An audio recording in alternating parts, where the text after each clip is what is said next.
Yep, roll call. Dr. Bohannon. Present. Mr. Hollinger. Present. Hewitt. Thank you. Mr. Hewitt. Here. Mr. Johnson. Present. Mr. Rizzo. Here. Mr. Rush. In the house. Mr. Tiedemann. Yes. Mr. Wark. Here. And Dr. Donnelly. Here. We have a forum tonight. Thank you. Can I get the compliance with the Open Public Meeting Act? Yes, in accordance with PL 1975 C 231, notice of the meeting was filed with and posted at the Office of the Secretary of the State and delivered to the designated newspapers of the agency, the Newark Star Ledger, and the Press of Atlantic City on. It was about February 28th. I'll have to get the date. I'll make sure it's in the record here. And actually, I need to make a statement. We've changed how we notify the newspapers now. The state has changed it, so it won't be, I'll have to update this, but we've done all of the appropriate notifications that we need to. So that just happened about 2 weeks ago, so I haven't updated my. Hey, thank you. Yep.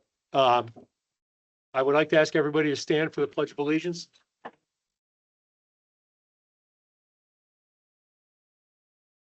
I pledge allegiance to the flag of the United States of America, to the republic for which it stands, one nation, under God, indivisible, with liberty and justice for all.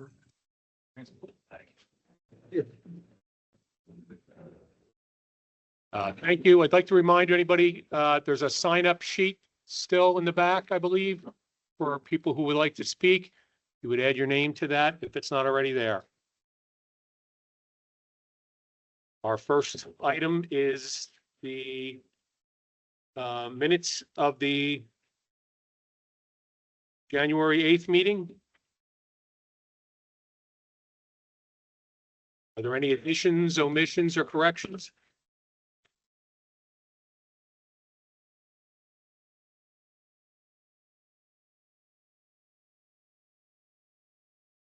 Second. All those in favor? Aye. Aye. Thank you.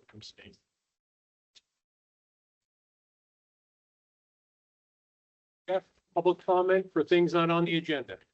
Yeah, so thank you, Dr. Donnelly. So we're changing things. We did this at our last meeting, particularly tonight when we were concerned if folks have something that's not on the agenda that they want to bring up. They don't want to wait till the end of the meeting. We're going to do a public comment first. So we could ask anyone in the room who has public comment or anyone online if they have something that is not on the agenda. If you say you have public comment and get up and start talking about black sea bass, I'm going to sit you back down. Anything else that's not on the agenda, if you want to come up and provide comment, we'd be happy to hear it.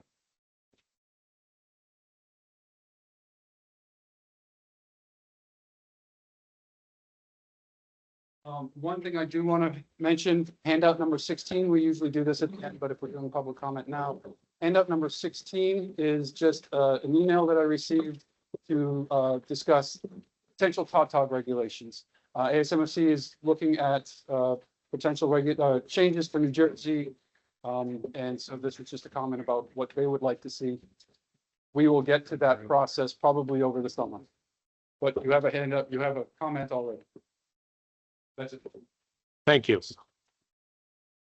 Bob, the Black Sea Bass Committee report, please.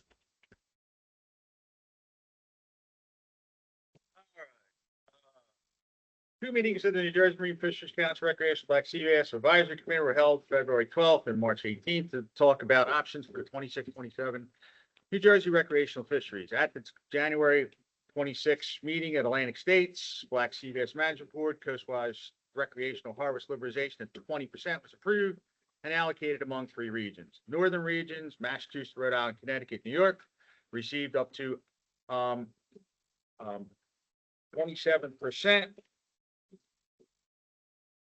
Liberalization. The southern regions, Delaware, Maryland, Virginia, and North Carolina received up to 16.5%. New Jersey received the remainder of the coastwise liberalization. This allocation methodology resulted in an ambiguous percentage for New Jersey until calculated in combination with the approved northern and southern regional plans. Jersey therefore submitted 10 management options for the 26-27 season recreational fishery. ranging from 16.09 to 17.79% for the state of New Jersey. Each option was then evaluated in combination with each northern and southern regional scenarios, producing 20 total coastwide percent liberalization results, some of which exceeded the 20% coastwide target. Therefore, at their March 5th meeting, 2026, Atlantic States Summer Planner Scope Black Sea Bass Management Plan approved for the 10 state of New Jersey conservation equivalency proposals for the 26-27 Black Sea Bass recreational seasons, when in combination with the northern and southern regions did not exceed the coastwise management of 20%. The NJ Marine Fisheries Council Black Sea Bass Advisory Committee met February 12th, 26, to provide guidance to Jersey Resource Marine Administration staff on proposal concepts to submit to Atlantic States Black Sea Bass Board. After board approval of 4 management options, NJMFC advisors met a second time, March 18th, to talk about two recommended options for final consideration.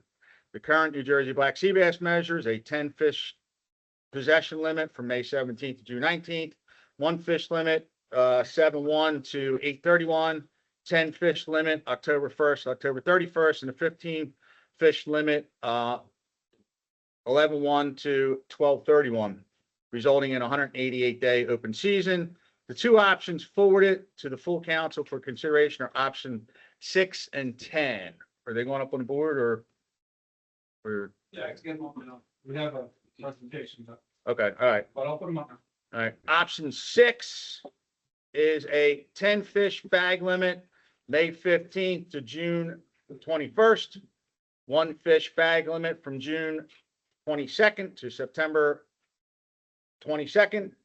10 fish bag limit September 23rd to October 31st, and a 15 fish bag limit from 11/1 to 12/31, resulting in an open season of 231 days.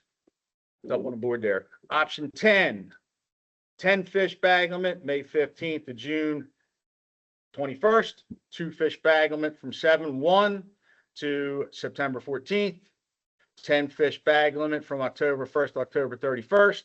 15 fish bag limit, 11/1 to 12/31, resulting in a 206-day open season. And that's it for the scenarios and the 2 options. Thank you, Bob. Before we have any discussion on the committee report, I'd like to ask Peter Clark to come up and give his presentation.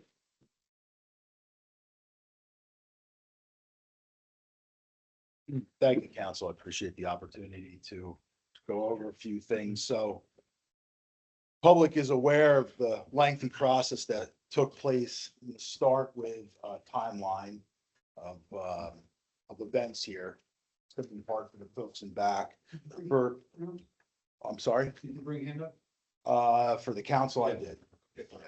So council, you'll look at this wonderful image. It starts there, and then the first page should look like that. So we started this process actually before December 17th, but that's when things started going in action. So on December 17th, 2025, there was a joint meeting held by the Mid-Atlantic Fishery Management Council, the ASMFC. Jointly, they approved the 20% coastwide liberalization for Black Sea bass.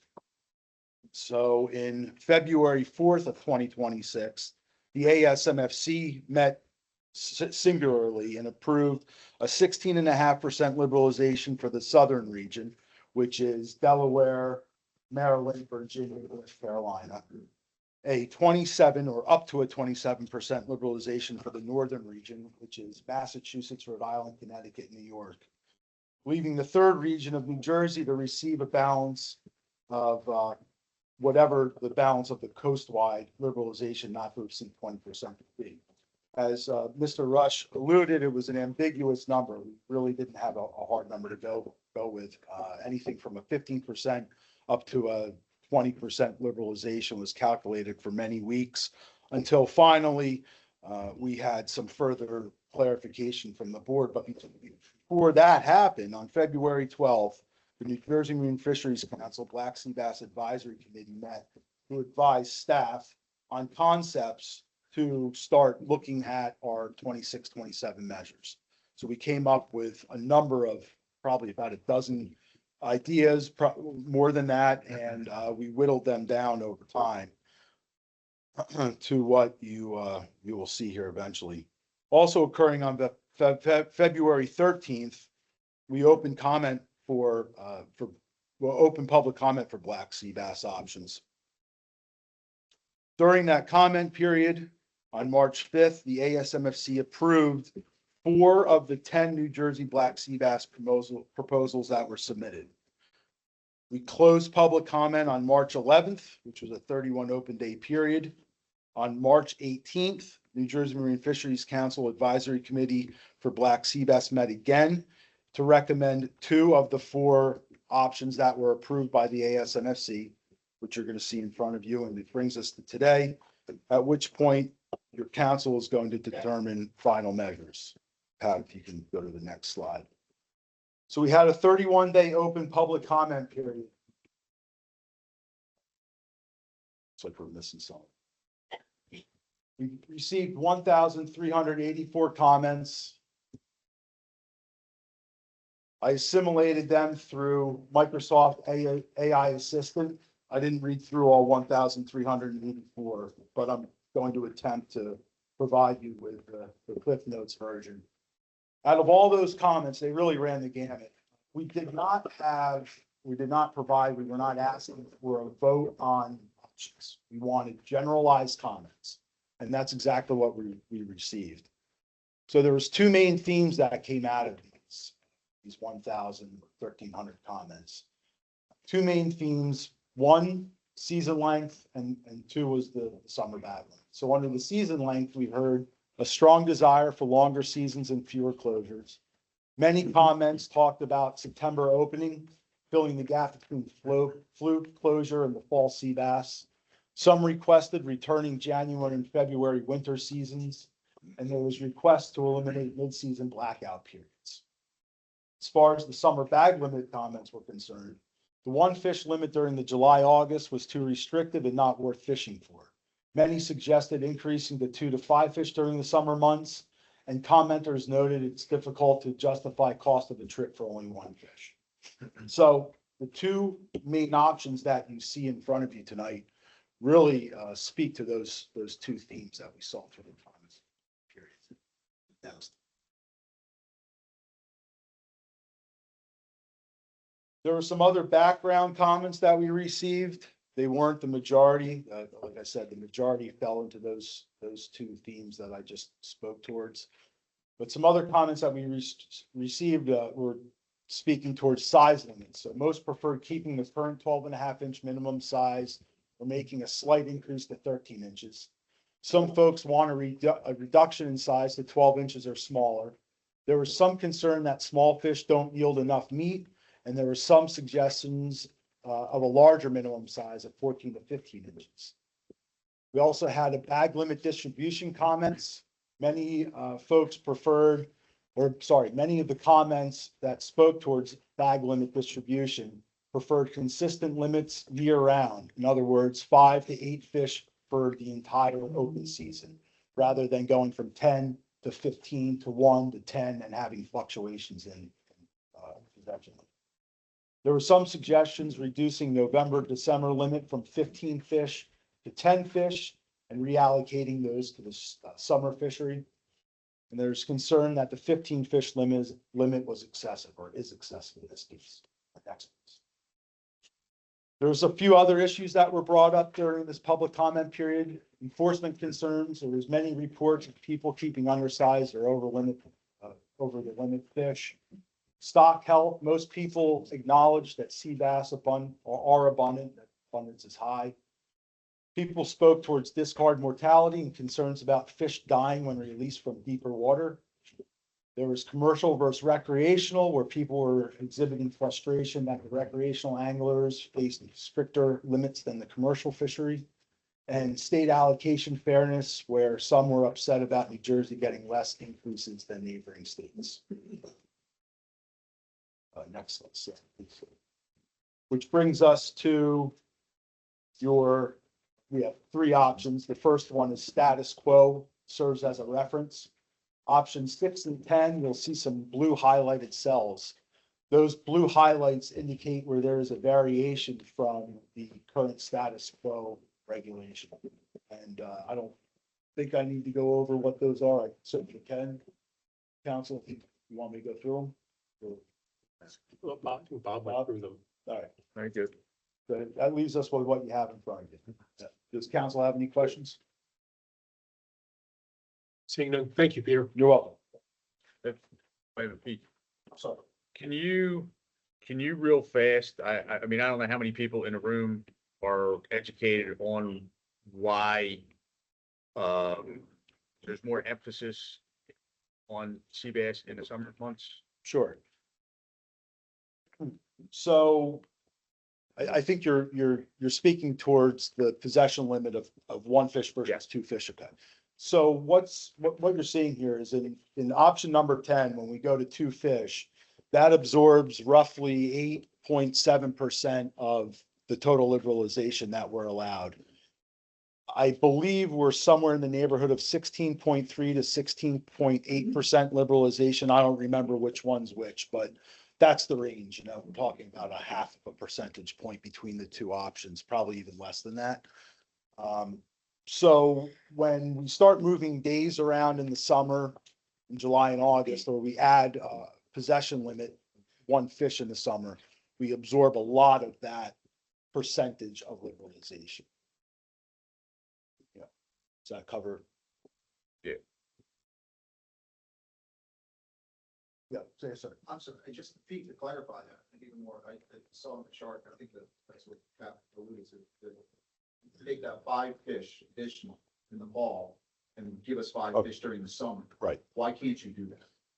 Well, we certainly can, but the payoff or the amount that we save by going from 15 fish in November and December to, you know, moving those to a different period But of what time. I'm saying is that if those 5 fish in November, December, What they were. they're not as, No. they're not worth as much as No. 1 fish in the summer. Those 5 fish are probably worth somewhere in the neighborhood of 1.2% or thereabouts.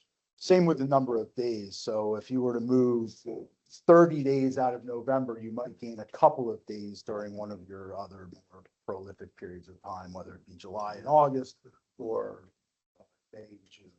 So it's not an equal distribution of days, right? And that's the point here is it's not one day in November is the same as one day in May or June or July or August. That all wraps up, Peter, in effort, right? Exactly. So as we all know, in July and August in New Jersey, there's a lot of effort. And unfortunately, I'm sorry, but I don't remember what the ratio is. I did know it at one point during this process, but I've since forgotten. There's a lot. It's exponential. Yeah. Yeah, it's exponential, whether it's 3, 4, or 5 times as much as any other period of time. And so those are all the variables that we're playing with here is the number of people that are producing or putting effort onto this fishery, the availability of fish, et cetera, et cetera. And this was certainly, this model year was a learning experience for me as well as all of you, where you know, things are certainly within this model, within this recreational demand model, which I have confidence in. I think it describes our fishery pretty well. Maybe not the results that we necessarily want, but I think it does do a good job at describing it. And it's becoming more and more and more focused on finite days. And instead of having 2-month periods that we're trying to figure out or predict, it's predicting us down to sometime 2-week periods. So in that regard, I think we're moving in the right direction. Does the model ever get deep into like efficiency with the spot locks and all the new stuff that the anglers have? Did they ever talk about that? It not necessarily, it certainly takes into show up? account efficiency. How I would be lying if I even made a guess at it, but I know that it does. It takes into things like what other species are open. It takes into account the number of weekends that are being fished on. Mhm.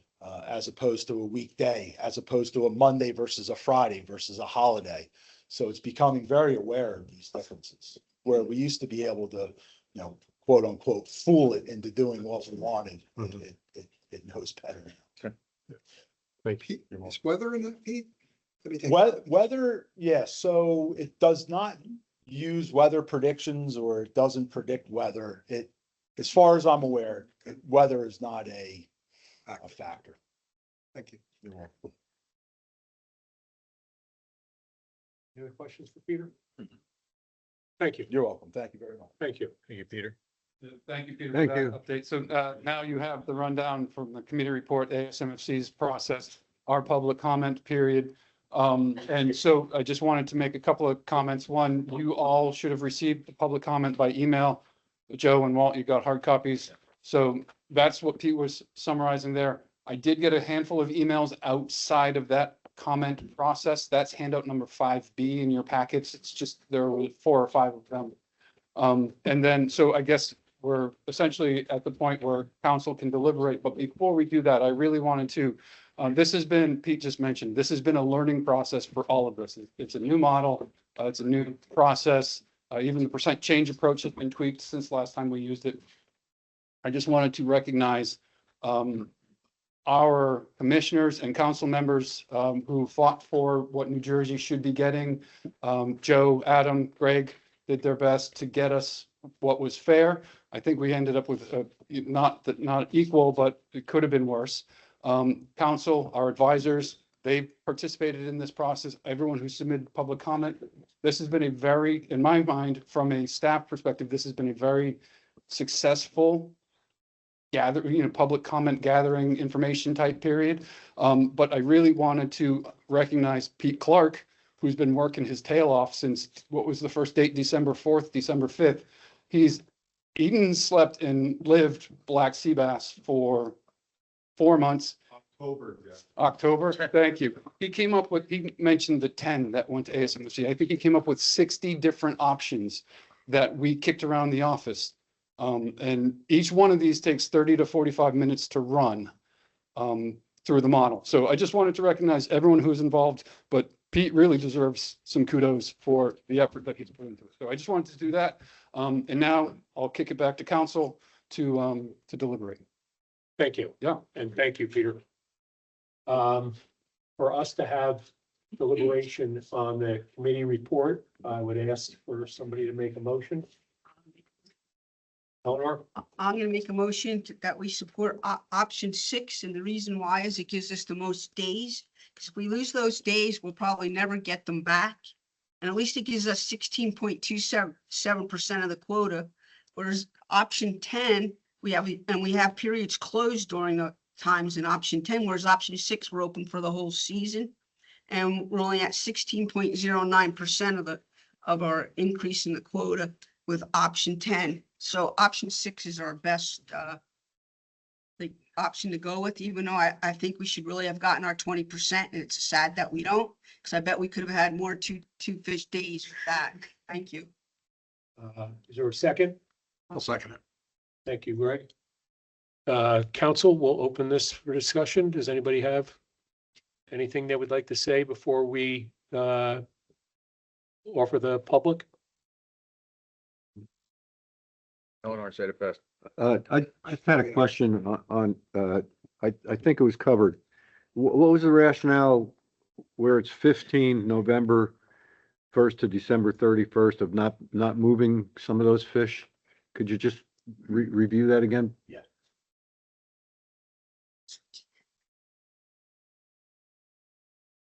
So the rationale of having 15 fish from November 1 to December 31 is quite simply that when we take 5 fish away, or 10 fish, probably it would be a little bit more, but the percent savings by doing that is minuscule. It's a 1.2% savings Gotcha. by dropping the 5 fish. And so historically, we've had larger size limits during that period of time when we started taking reductions back in 2015 to cover the distance that has to be traveled off the coast of New Jersey in November and December by anybody pursuing black sea bass during that period of time. Thank you. You're welcome.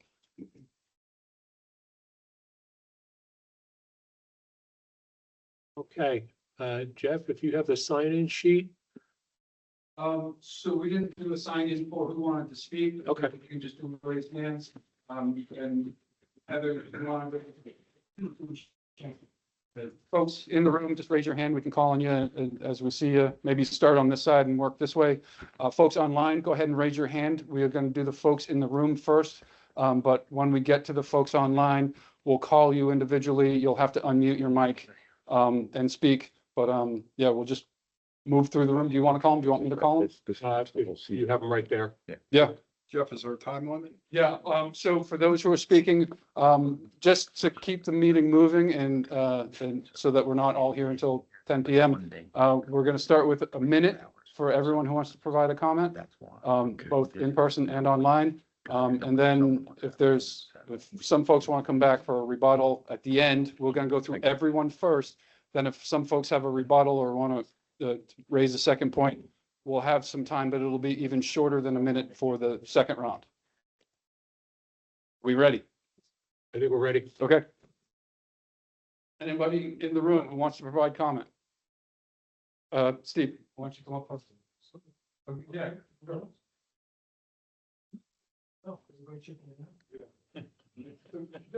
Actually, when we start, in the room, for question, comment, everyone raise your hand. Okay. Good. Thanks. All right, I'm Frank Makalik. I'm here tonight representing scuba divers, two groups, Club Divers, Monmouth County, and also the New Jersey Council of Divers and Dive Clubs. I wanted to read that because we just changed our name, make sure I get it right. And we are in favor of option 10. We'd like to get the 2 fish during the summer when most people are diving. And during the end of the year, you know, that November, there's no black sea bass around. They're all out in deeper water. So for us to have option 10, that would be great. But I do have one question, and I maybe should have asked this earlier. As I look at option 10, the harvest on this sheet, the sheet I have here, the harvest is the lowest and the percentage is the lowest. So, I mean, we're giving up a few days, but we're also not taking as many fish, according to this. Yeah. So again, for the divers, we would prefer option 10.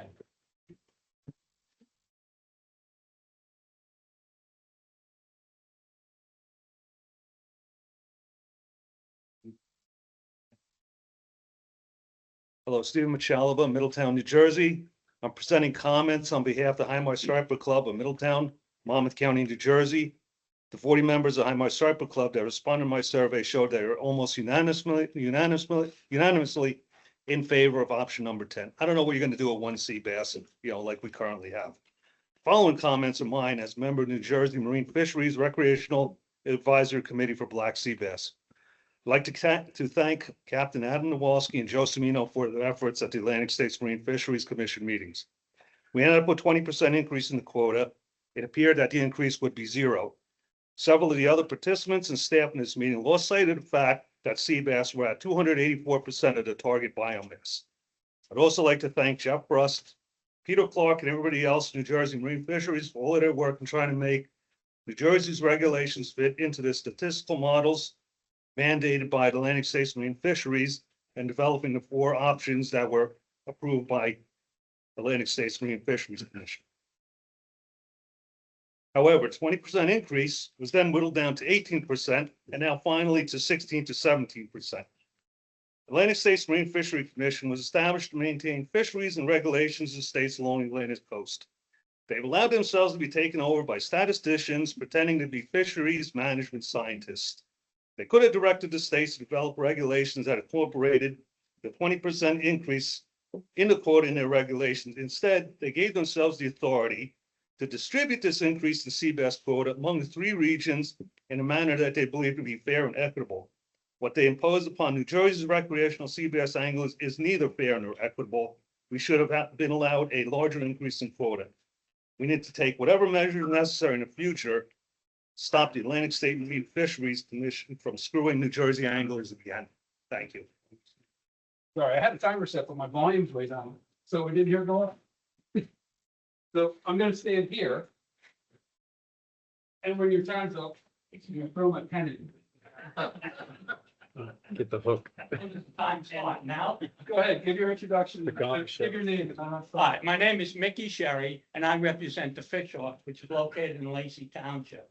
We have 147 members, and the first thing that I'd like to say, we were all very happy that we got an increase. It's always easier to talk and make decisions based on having an increase than a decrease. So everyone was very happy about that. However, there was comments that we wish we got the full 20% increase, but it's still an increase, so we were happy with that. We talked much about option 6, and we talked much about option 10. Option 6, obviously, we spoke about the amount of days and it's just continuous fishing. But all of our members felt as though they're gonna make a trip, they don't wanna catch just one fish, put it in the cooler and go home. So the 2-fish option meant a lot to us, to 147 members. So the Fish Hawks located in Lacey Township unanimously voted for option number 10. Thank you.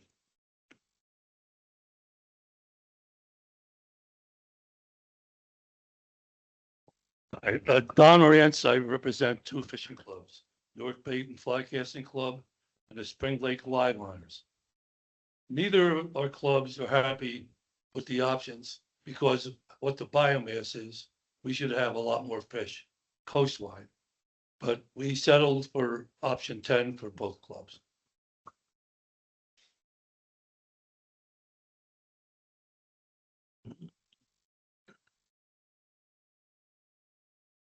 Captain Tom Daffin, Fishing Fever Tours out of Cape May. I'm for option number 6. It utilizes the 10 fish per person bag limit the most, more so than option 10, and treats the 1 fish season for just for what it is. It's a bycatch to a fishery that your most bottom fishing boats are going after fluke that time of the year. And it's nice to have 1 fish. We don't really need the second fish as far as I'm concerned, when we have the option of going more days and 10 fish. Thank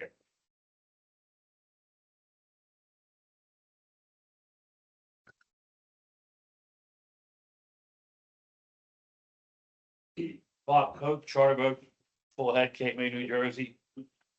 If we don't, after all these years, I've been on this advisory committee, and we finally got the gap closed. And now we don't want to take it. If we don't take every day that we can get, you will find out next year when it's fluke time that New York and the rest of the states up north are going to say, well, New Jersey didn't want all they wanted. So we'll just take some more of their quota. And that's what's going to happen to us down the road. We got to stand our ground, get our days, and not let any more of it get away. Thank you. Yeah. Hi, Joe Zagorski representing NJDEP. And over 1,000 members, we pretty much unanimously voted for option 6 on the calendar. Obviously, we've been trying to close the gap for many years now. Those additional days during the summer, that 1 additional fish during the summer, to be honest, you're already catching fluke. As Tom said, it's a bycatch fish. To add the amount of days to our seasons and close the gap between when you're actually catching fluke and you migrate over to sea bass, most of us have experienced the fact that first storm in September throws the fish off. Okay, so we need something to actually get on the ground and fish for. Lastly, I'd like to thank the council for all they do and remind all the people here at the meeting, our council isn't the ones that are determining what the percentage of increase we get. They obviously lobby for us, but at the end of the day, it's not us.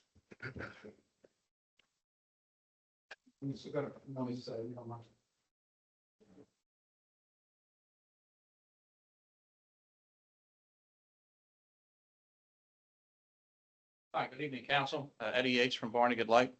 I run the fishing vessel Susan Hudson. Option 6 is, what myself and majority of my customers would like to see. There's some other fishermen here.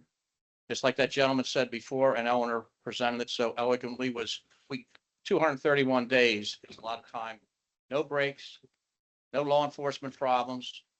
Sure, would I like to have a second fish? Absolutely. But we didn't get it. Take the days, like Captain Cope said, because you never get them back once you lose them, and we all know that. Thanks. Anyone else on this side?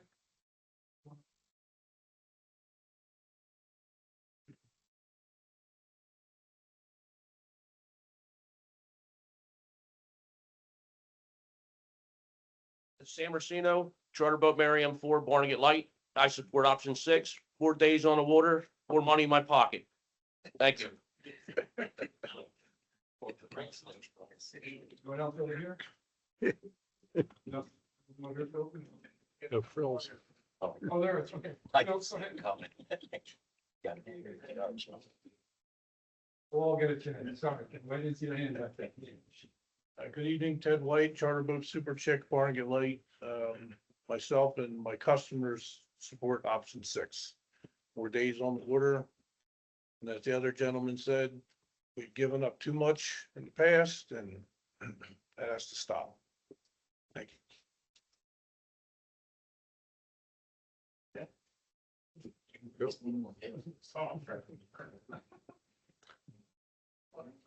Sorry, got it on. Scott, Miss Barnegat Light out of Barnegat Light, New Jersey.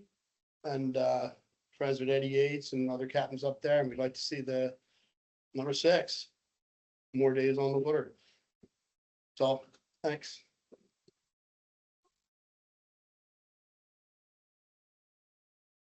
All right, Philip, I think you're safe.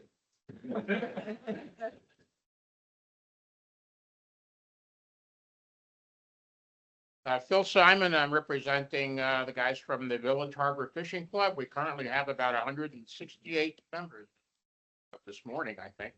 I'm also on the Summer Flounder Cup and Black Sea Bass Advisory Panel for the Mid-Atlantic Council, so I sort of have 2 different views of things here. For recreational people, I think option 10 makes more sense. The 2 fish in the summer, you're going to go home with a dinner from that kind of fish. 1 fish doesn't really do it for most people. I think that's why you're seeing a split here. Obviously for the people who are partying and charter boat guys, I'd rather have 4 days of fishing. I can understand that. One thing I wanted to bring up is that I'm pretty sure this is a 2-year set of regulations we're looking at now. And so we're stuck with this again for next year, the same amount. But I would like to encourage you to think about starting to lobby for a revisit for next year, because 2 things are going to hopefully prove on us. One is the FES for MRIP is going to come up with some different estimates of how much we're after catching, and I'm pretty sure that's going to go down. And the second thing that's going to happen, I hope, is the percent change approach might actually get fixed too, because it's really broken now. If any of you were involved in those discussions, it was completely broken piece of the things. That's what caused us to have such a low percentage this year. Yeah. Thank you. Go ahead.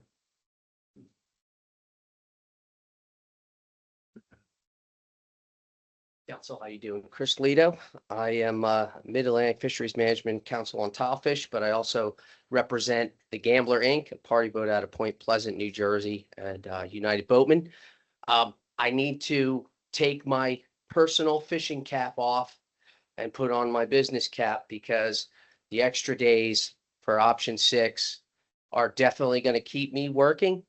I just wanted to point out, throughout the course of the last few years on the deck of the boat, I am seeing more and more of our customer base coming from those northern states, from Massachusetts, Rhode Island, and New York, because of the restrictive size limits, the bigger size limits they have.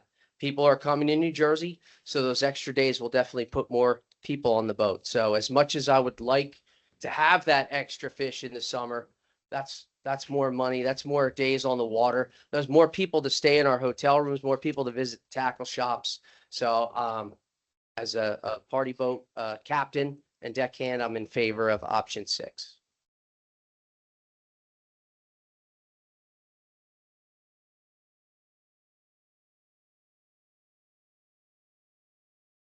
Hello, I'm Robert Bogan, also representing Gambler, but also standing in for Norma Kay, another party boat next to us.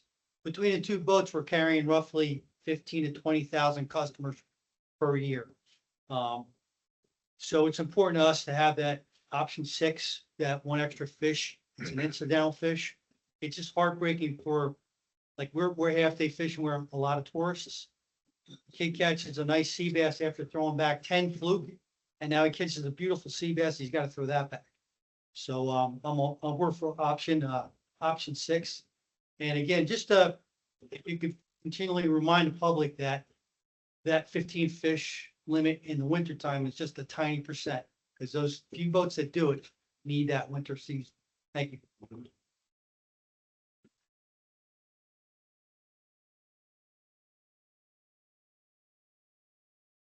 Hi, I'm Eric Bogan, representing the Jamaica out of Braille, New Jersey. When looking at the available options, I think the most critical component is access to the fishery, and you get to maximize that with option number 6. Thank you.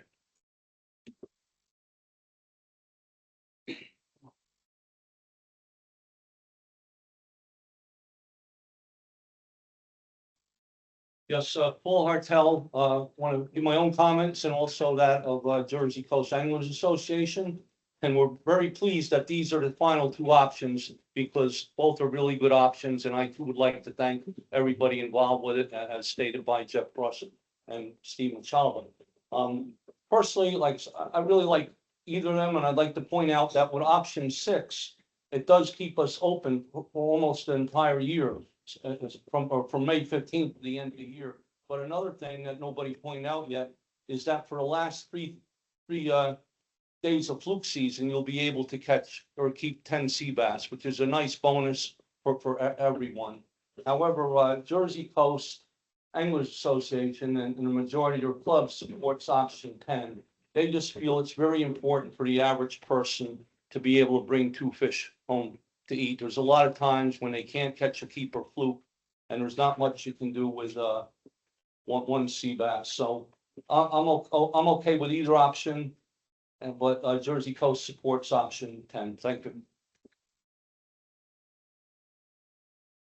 Anyone else in the room who'd like to provide comment? Okay, so we'll move to any online comments. If you'd like to give a comment online, just go ahead and raise your hand, and we'll call him. Tom Fody. Okay, Tom, go ahead and unmute and go ahead.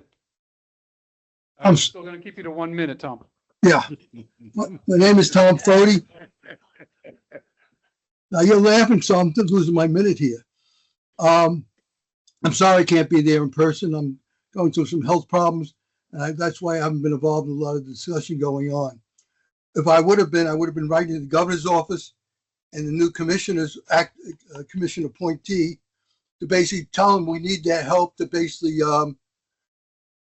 in fighting our battles here. You know, at least we had when we put our battle under fluke with Governor Christie and the commissioner there, they went to bat for us and they basically helped. The council can't do it by itself. The director can't do it by itself. So we need the pressure from the governor's office and from the commissioner DEP to basically get out fluke at a black sea bass where it's supposed to be. I am sick and tired of serving almost 30 years as a commissioner to Atlantic States Marine Fisheries Commission, 6 of those years as proxy for Senator Lou Bassano. I saw us get screwed left and right, and we continually get screwed, whether it's summer flounder. And just because you have 4 states up north that has more boats, and at the council level, all they care about is the commercial fisheries, so they'll throw us under the bus all the time.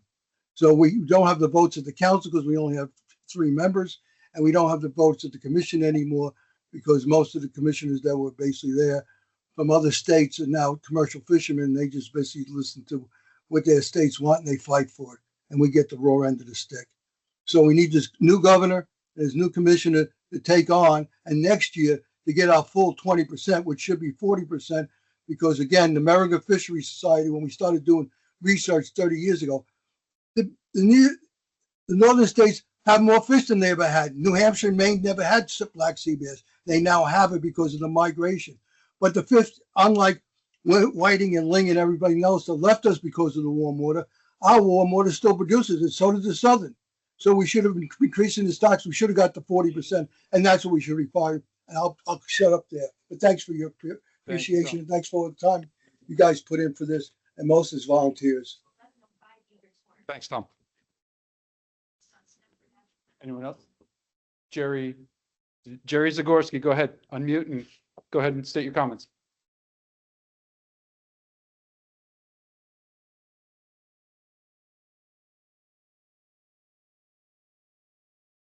You there, Jerry? We can't hear you yet.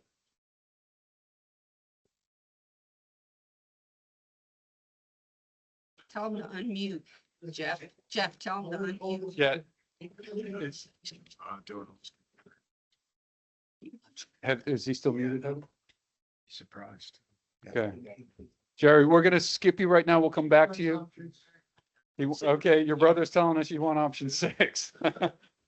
But yeah, Jerry, give us a second. We'll come back to you. We're gonna go through a couple others and we'll come back to you. Hopefully we can get your tech straightened out. So Heather, who's next? Just those two. Okay.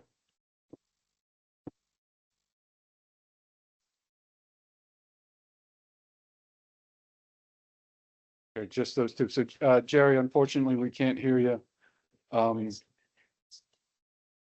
But your proxy in the room here is telling us option 6. So I hope that's right.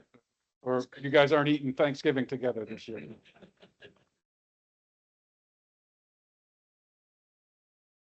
Yeah, so 30 seconds on your second bite. I was told the Hudson River Fishermen's Association was going to be on Zoom. They're not on Zoom, option 10.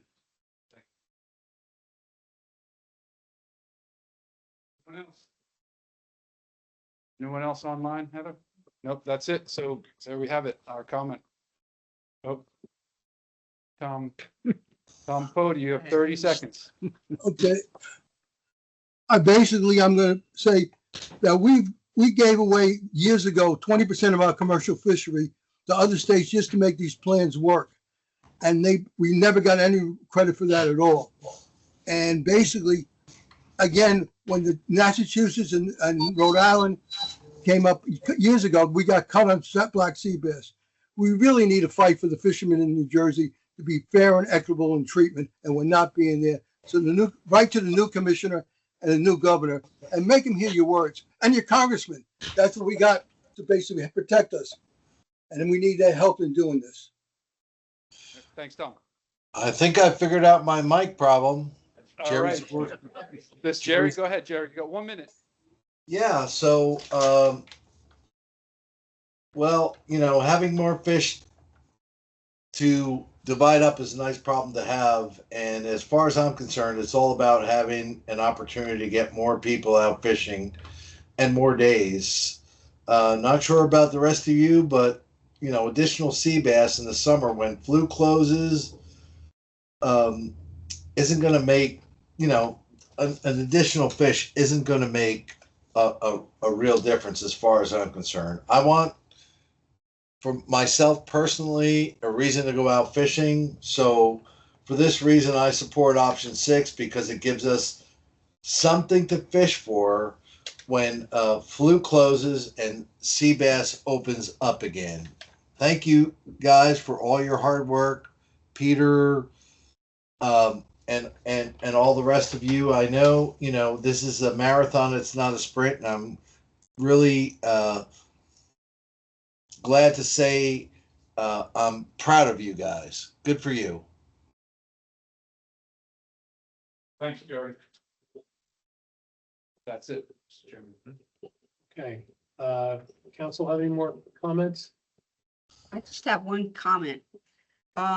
Is the state, are you guys planning at all to try to get some of that quota back maybe next year? Or is there any plans in effect? Or are we just gonna write off that and allow the other states just to take all those fish? Are we gonna do anything? Or is there anything we can do?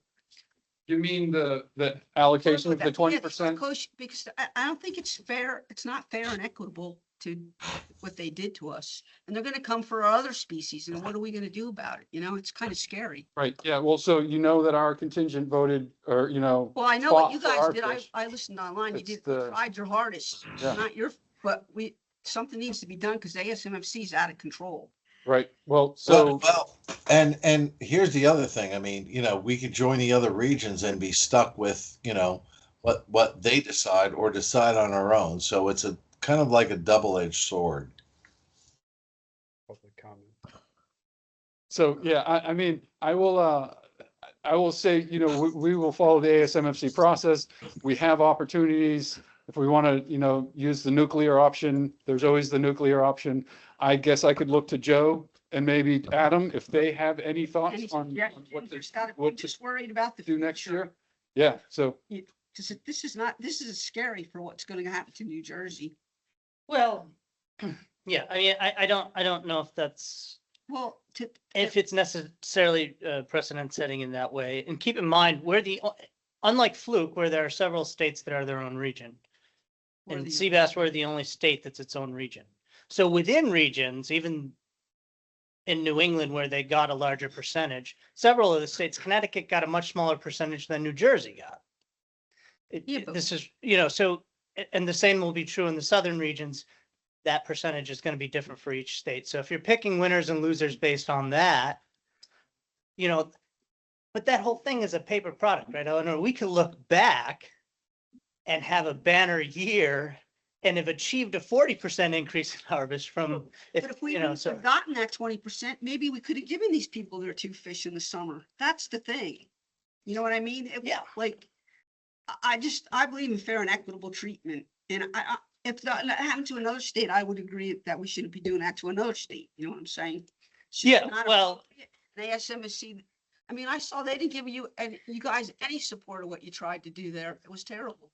Yeah, well, I mean, again, on paper, what it looks like for each state, if you want to pick winners, you're going to pick Mass and New York. Probably every other state got less or equal to a percent increase as New Jersey.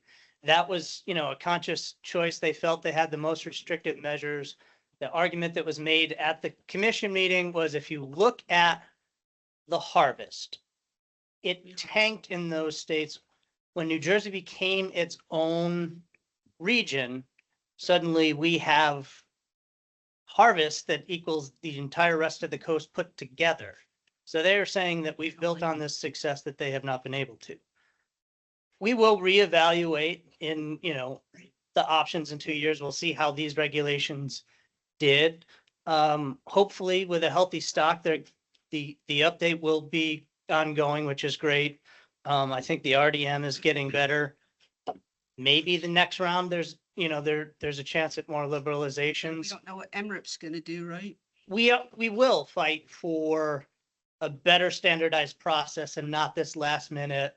Oh, this was You'll terrible. get whatever we have left type thing. That can't happen again. So, yeah. I understand. I know. I watch you fight for it and all. That's not. It's just the process is broken there. Yeah, it's tough.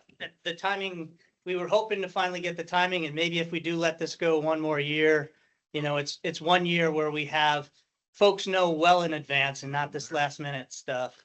And although to that point, everything that was mentioned on a reason why we should take a look at this again, those are all fantastic reasons. But I still think even the timing of that, we're not really sure when the MRIP recalibration will be out. I think it's getting later and later into the fall of this year. The assessments that are going off, whether or not they'll be able to use those numbers in the new assessments for Seabass in particular, we'll have to see. We're pretty confident that the striped bass assessment will be updated with the new numbers, and if not, we'll actually hold back the assessment. So that's why I have that level of confidence. Other than that, I would hope that we can stay on that 2-year track right now. All right. Thank you. But it's just frustrating. Yeah.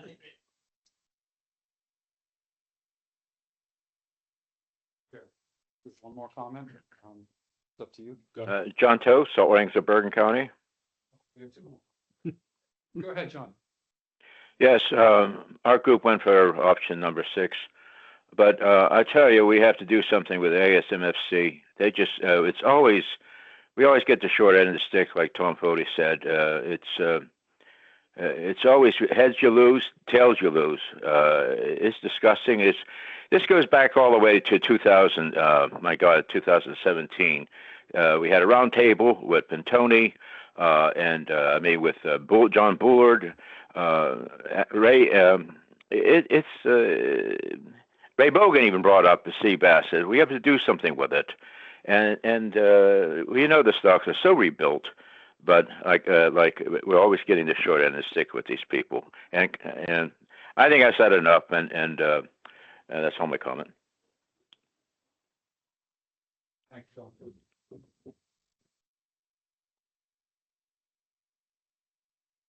No one addressed the biomass issue. The biomass issue is an issue because with the younger the year being eaten by all these fish, they've migrated all the way up to New England, and no one says anything about it. But that's an issue in itself, and it's not being addressed.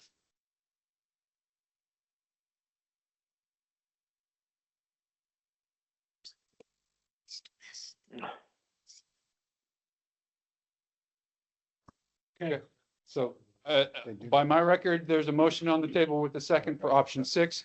We've heard all of our public comment. We have the handout from the online comment survey, online public comment period. It's up to you guys now. Anybody on council have any other comments? Okay, I would just like to say, I'd like to say one thing before we call it for a vote. Maybe I just know more people who aren't good at catching fluke. But yeah, those 2 fish in the summertime, I think we have to keep in mind that when we talk about the average fisherman in New Jersey, that's a group that second sea bass in the summer would mean a lot too. When I look around, you people who are here are the people who are passionate about it, who are good at it, who make a living at it. And for that reason, I know the reason that people have voted that way. But I just think sometimes that average guy whose boat goes in before Memorial Day and comes out after Labor Day, that's a constituency that we don't hear from because maybe they're not as passionate, and that's the person that second sea bass means a bunch to. But I just wanted to say that before we vote. Greg, you want to say something? Yeah, I do. And so, and I actually agree with what you're saying. And this is the reason, by the way, this kind of, I wasn't going to say anything about this, but this is the reason that we could actually, explore possibly sector separation and give the for hire fleet what they want and the recreational fleet what they're looking for. And, everyone could come away happy with it. All right. I'm not saying it would work or it possibly could work or it would work, but it's definitely something that we should explore and have an option with and keep an open mind to, with the councils and everything else moving forward here. So I think it's important that, with that option, if we were able to explore that, maybe the summer people could have had their fish, okay, or something like that. And the for hire fleet go away happy as well. Now, we don't have that option. I know there's people in this working on it right now, but this is something that hopefully down the road that we'll have the option to, vote on or do something with. So just leave it like that. Thanks, Greg. Anybody else? So I'm gonna call it to a vote. We'll do a roll call vote, we may. Jeff, if you would read the motion. Yeah, so I didn't get it word for word, but so Eleanor, you can correct me, but it was a motion to adopt option 6 as written up there, basically keeping the season open from May 15th through December 31st with 1 fish consistent throughout the summer. And it was a motion by Dr. Bohanec with a second by Greg. Okay. Can we do a roll call? Roll call vote? Yes. Dr. Bohanec, Yes. Mr. Hollinger, Yes. Mr. Hewitt, Yes.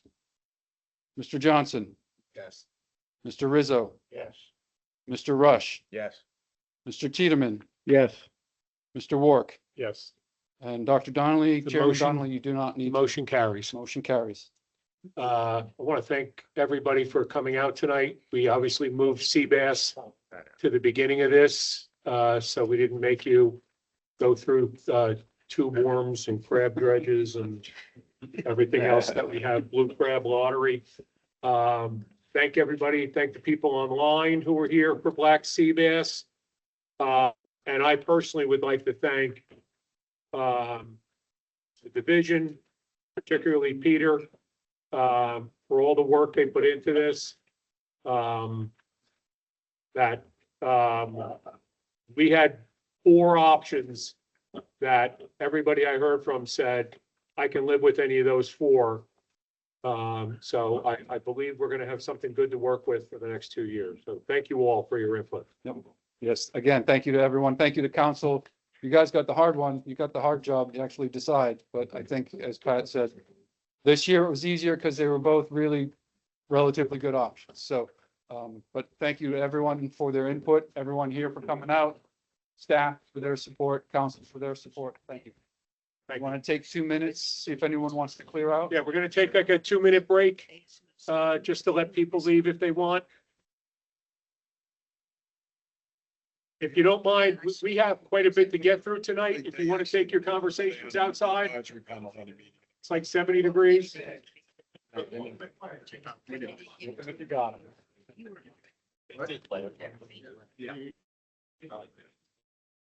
Right. I saw this already came up. I got that.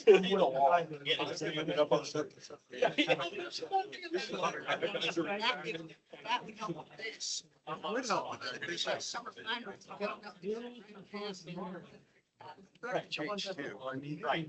With things you need me, you need me to say something. I don't think anybody wants anything different. Something like this. Okay, these guys can have their. Summertime. You know, they have, maybe they couldn't.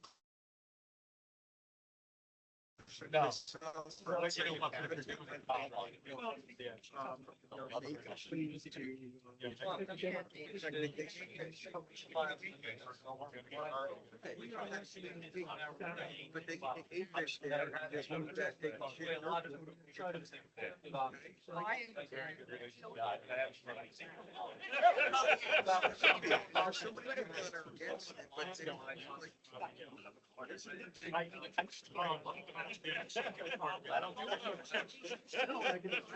wasn't one of the options that they said we could entertain. If they had original wall with us running. There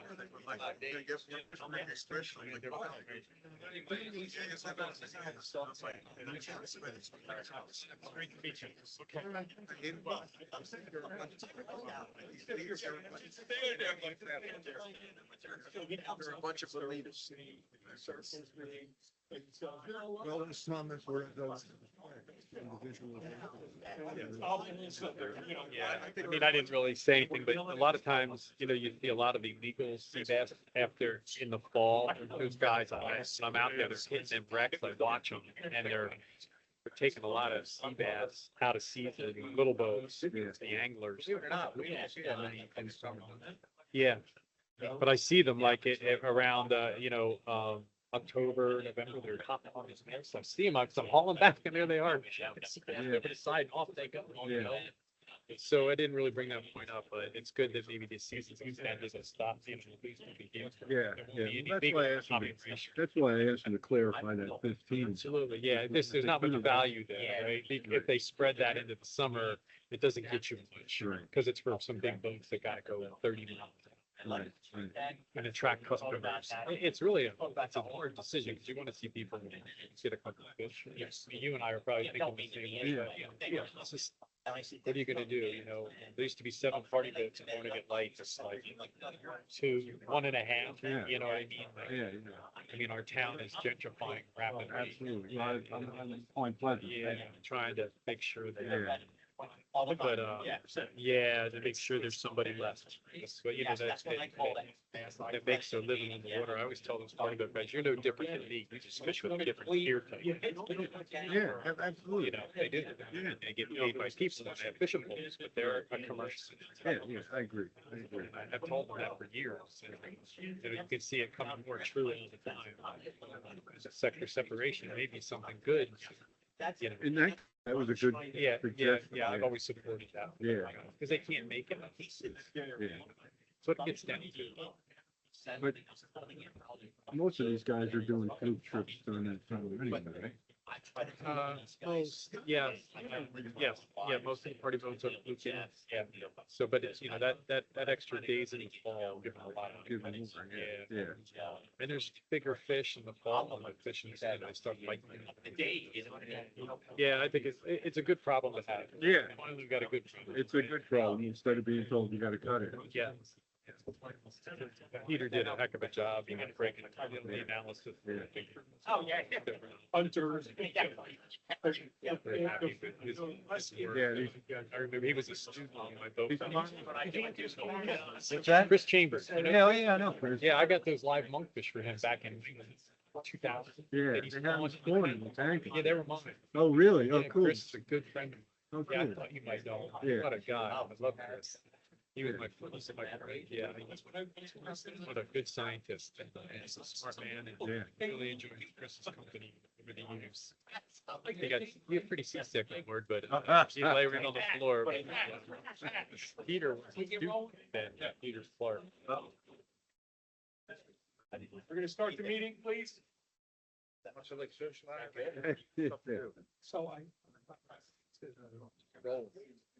So you have to go home, but you can't stay here.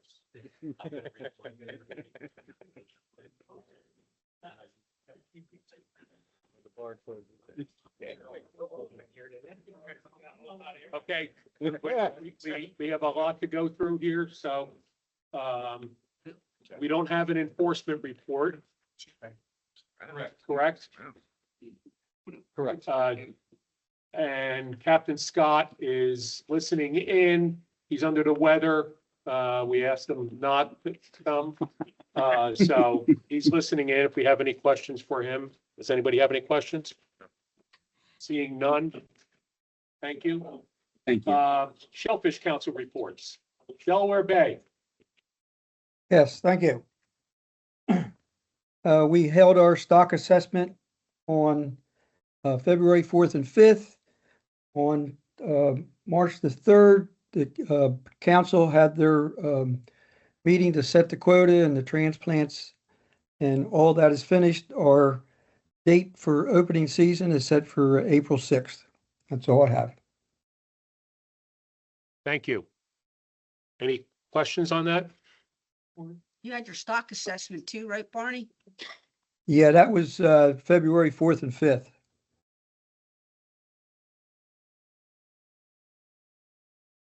Excellent.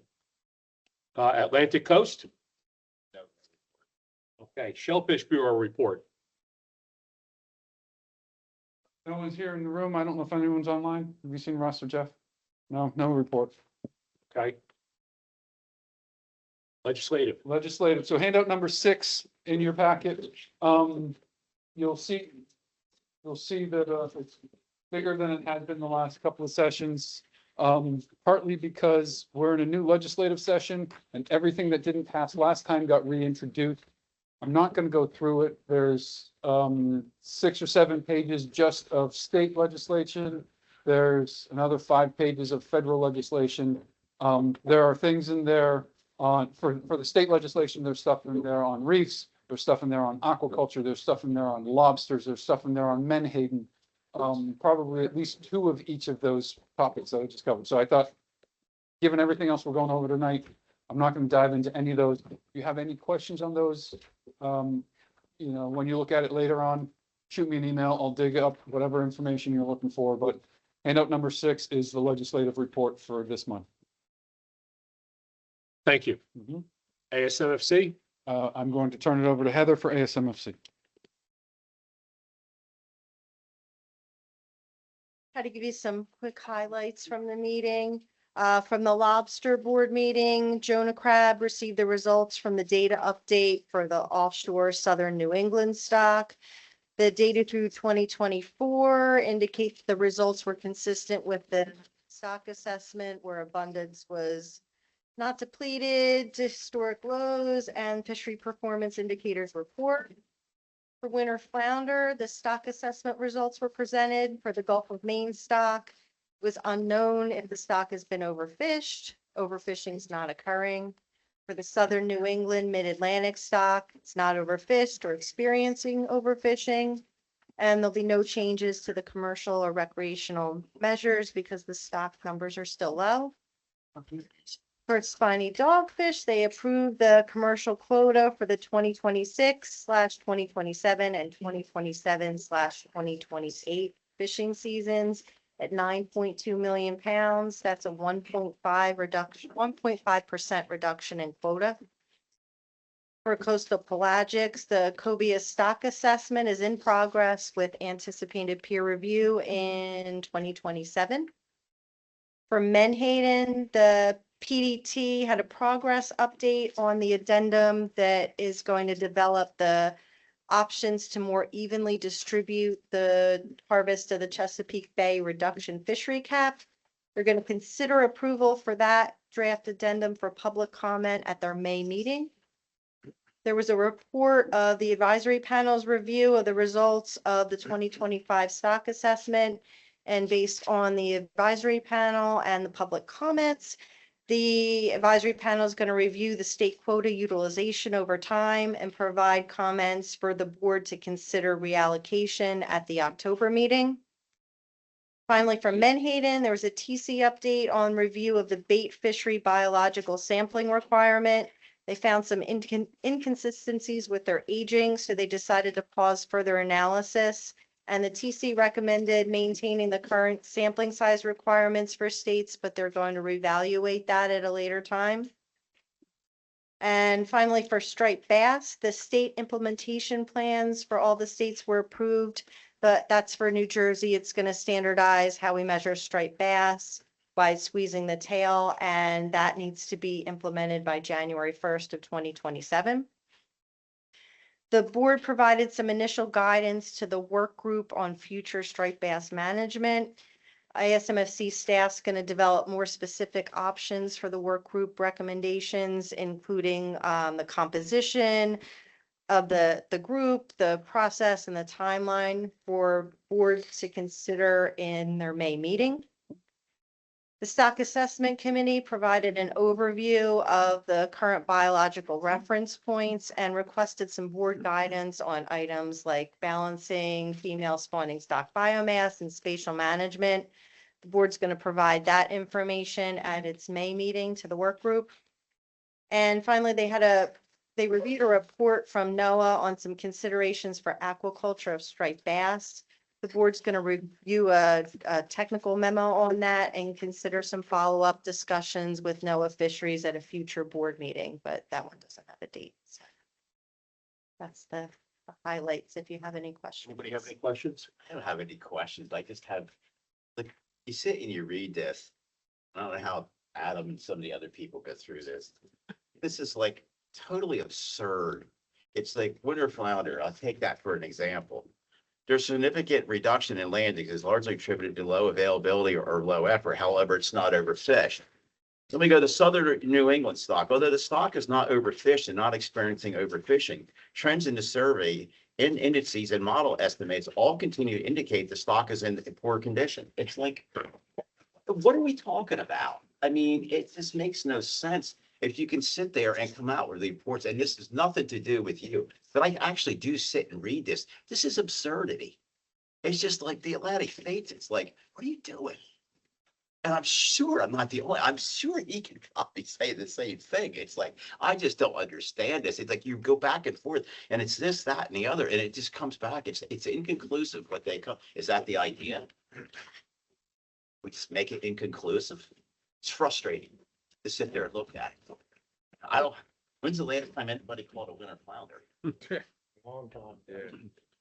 I mean, some of the regulations in the Army Corps have been relaxed due to winter dredging because there is no more. I mean, they've moved the line multiple times now, and it's like, but no, there's no problem with it. Although we don't know what it could be, but I mean, maybe there is, maybe there isn't. Just a frustration comment. I'm sorry, but Thanks. it wasn't to you, Heather. Thanks, Like there's Heather. just a point. Oh, God. I will comment on that, Paul. I was gonna bite my time. I'm like, no, I have to say it too, because I saw the winter flounder stock assessment. I saw the results.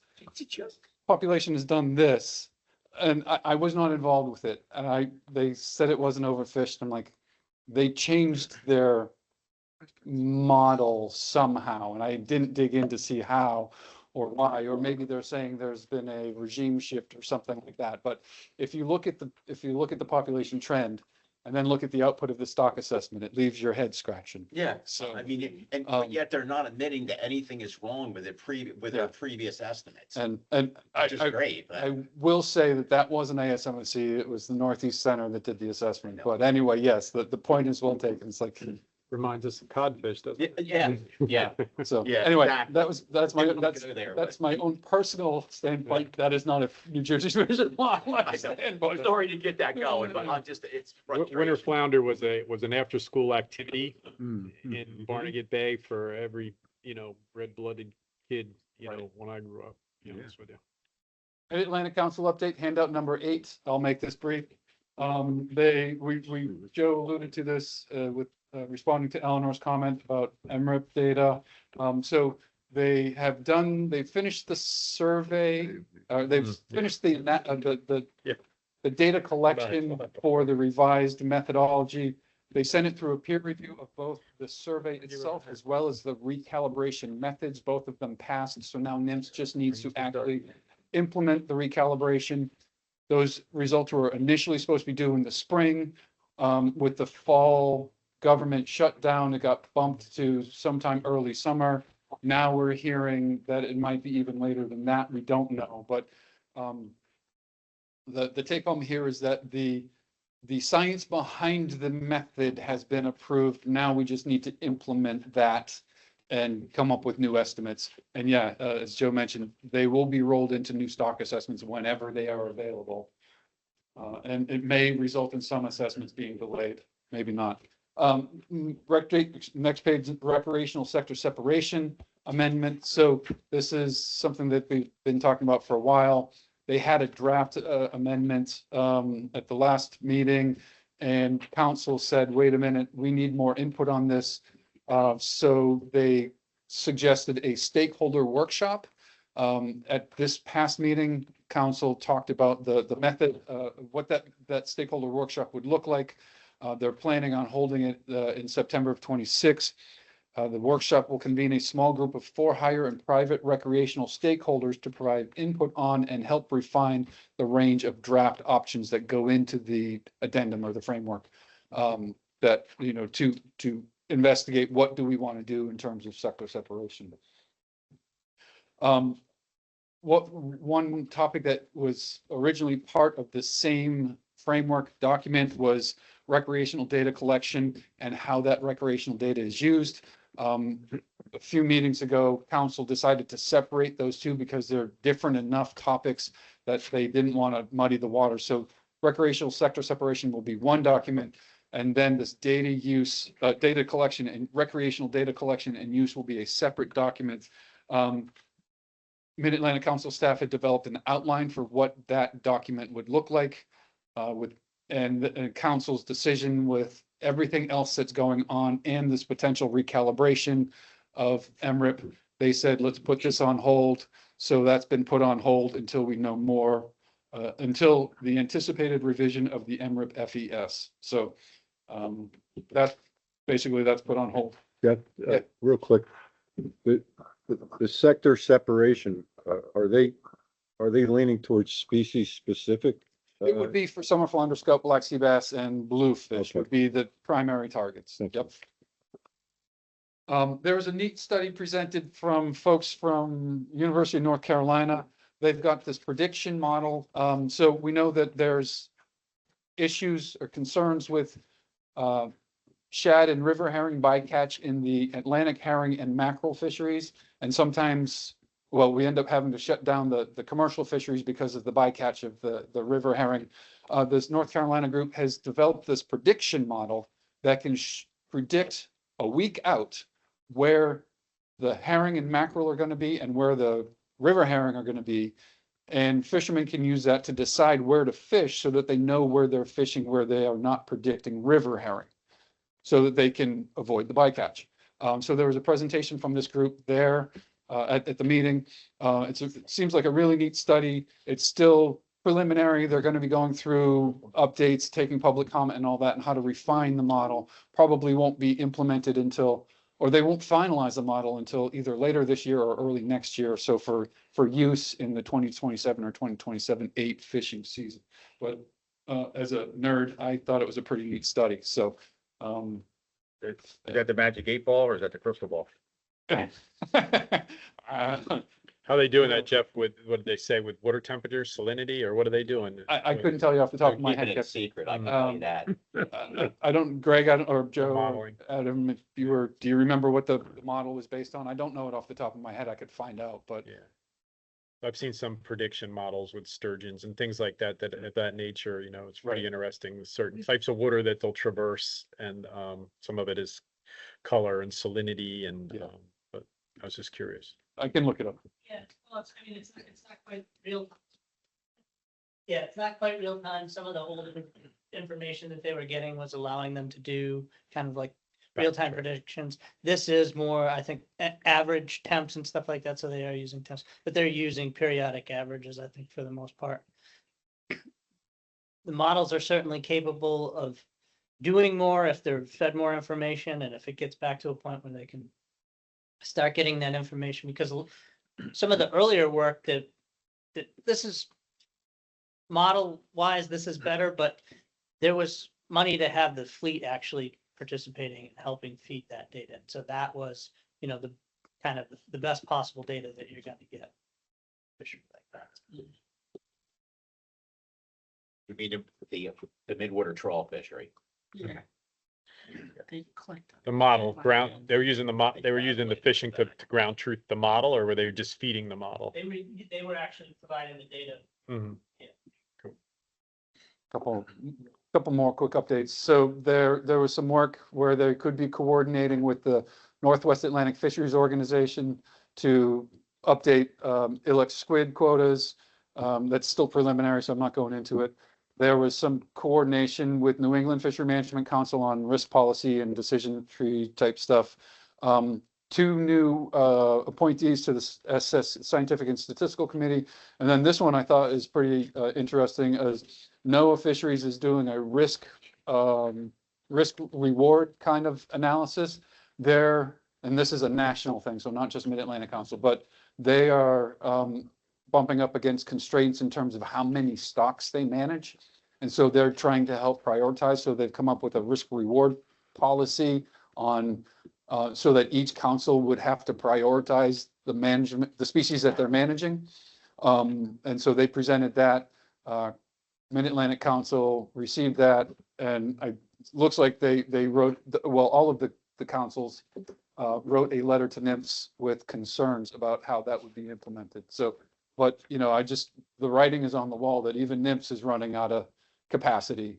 And so we might all, you know, hopefully it won't be the flukes and sea bass of the world, but everyone who might have their own pet species might see it at the bottom of the list and start getting less attention. So that's my Mid-Atlantic Council update. I take any questions.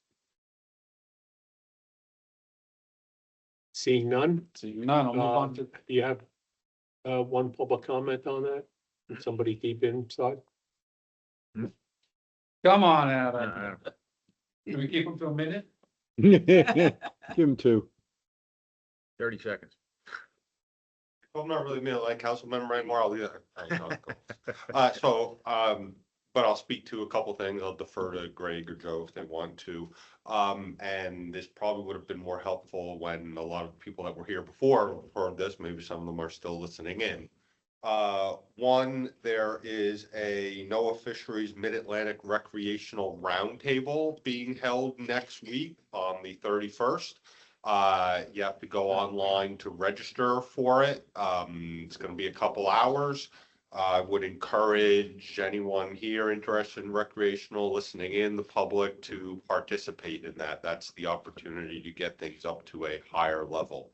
The other element with this sector separation item, the concept of for-hire sector separation has had a lot of stigma around it, both in favor and against, primarily because a lot of previous discussion has been centered around the idea of quota. Sector separation, meaning one part is going to get some of the recreational quota and the non-for-hire fishery would get other quota. The current iteration of sector separation that we're going through is not quota based. That is not an option that's in the alternative. Instead, what the current work that's going on is focusing on the two-pronged idea. One, that the for-hire harvest recreational is very low out of the recreational side. Summer flounders, 4 to 5% comes from the for-hire sector, which is both the anglers and the operators. Sea bass, scup are 10, 11%. Bluefish is a small number, 7 or 8%. So just like you heard earlier today when we were considering the sea bass regulations, if you took a large piece out of November and December, you would only have a very small impact on some other time of the year. So the consideration that some people are coming around to is that you have for-hire anglers that fish in generally less days than a private boat angler that may have their own boat, or a shore mode angler. And despite them being a significantly smaller contributor to the recreational harvest, they are being impacted in the same way by regulations. And so that's what this current concept of sector separation is really starting to take a look at. Is that really the way we want to manage the recreational fishery? Is there an element of resiliency that we need to build into the for-hire angling community and the fleets because of the fact that their catch and effort has not scaled similarly as the private angler catch and effort has, and the impacts are therefore not necessarily proportionate? So I'm just bringing that up again because there's been a lot of stigma around it. I'm not going to sit here and say this is better. I'm going to say that it's different than what the conversation has been in the past. So thanks for giving me that opportunity, and hopefully that helped a couple people listening in from the public as well. Thank you, Ed. Thank you. Any other questions, comments on Mid-Atlantic? If not, we can move to the Marine Fisheries Bureau report. I just have a couple of things to mention. So it's the time of year where we are doing our commercial blue crab lottery. So you'll remember that we allow 20 active license transfers and 5 non-active license transfers. This year we got 2 active applications, so both of those will happen. We got 10 inactive applications and we allowed 5, so we will be doing a lottery. We usually try and do it before the season opens. We're a bit behind this year. The lottery will actually be next Thursday at NACOT. And we do it in person so people can watch it. I think I've told you, we use a bingo ball roller and we pull out license or applicant numbers out of that. So we've invited all of the applicants. We will be inviting our Blue Crab Committee. So I think that's Joe, Walt. I don't remember who it is, but you will be getting an email, Walt and Joe. If I rate that you're both on it, I'll send you a text with the details. That's next Thursday afternoon at the NACOT lab. I think we trust you. That's fine. We invite you every year. If you choose to come, you can. If not, we just want to make sure that it's open and transparent. And that's next Thursday, what time?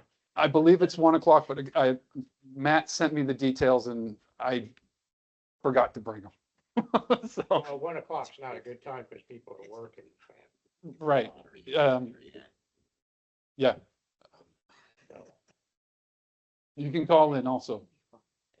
But Well, it depends. If it's windy that day, it'll work. all right, good. I'll send you the details though. So that's number one. Just an update. So we've mentioned that, we're doing, you'll recall that the Endangered and Non-Game Species Program is interested in having us use different, terrapin excluder devices. We've been experimenting with different sizes in Great Bay. We're working with the Fish and Wildlife is working with the Wetlands Institute to submit a proposal through the National Fish and Wildlife Foundation to get funding to do a cooperative project with commercial fishermen in Delaware Bay, where we provide them the BRDs. They fish them in some of their pots. We collect their information. So moving from 20 pots that are run by staff to commercial participation in commercial activities, much larger sample size throughout the season specific to Delaware Bay. That proposal is going in the next couple of days. If we get funding, it won't be until the 2027 season that we implement it. But we'd be looking for participants from the Delaware Bay Blue Crab Pot Fishery to participate with us. There would be compensation. I don't have the details off the top of my head, but we're looking to get their support, but also your buy-in for whatever regulations. If we even decide to change our regulations, get some participation to, get buy-in to whatever comes out of that study. Bluefish, recreational bluefish. I know we've told you already the regulations for recreational bluefish, 5 fish individuals, increasing from 3 to 5 fish individual and from 5 to 7 fish for hire. We're starting to see reports of bluefish coming in. We will be sending out a listserv with a reminder of these new regulations, I think tomorrow, maybe Monday. So just a reminder that those regulations are increasing, and we'll be alerting the public as we start seeing these fish moving in. And then one last thing, summer flounder commercial. We actually had an overage in season 1. We have to take that off of season 2. I've been talking with staff, and we're catching the crap out of the fish. The fish are still there, and we're hammering them. And we were about to send a letter today at 11 o'clock that we're closing the fishery on Saturday for the rest of season 2, which runs through April. We got 100,000 pounds from North Carolina, which keeps us open. So it's really early in the season to be asking for a quota transfer, because we still have 9 months left of the season. North Carolina came through, gave us 100,000 pounds, keeps our commercial fishery open for hopefully the rest of season 2. But just wanted to my note says we're closing season 2, but as of 10:47 today, when we're about to send that letter, North Carolina came through with 100,000 pounds. That keeps us open. So kudos and big appreciation to them. Chris Bat Savage has always been supportive and helpful. And so I just want to let everyone know that we're keeping it open, and thanks to North Carolina. So that's my Bureau update. I'll take any questions or anything else that I didn't cover that you're curious about. When does season 2 end? It's March, April. So April 30th. Wow, So yeah, we would have been closing closed already. 6 weeks early. No, sorry, 5 weeks early. That's really early. Well, we took 60 pounds off the top because we went over 60,000 pounds over in season 1.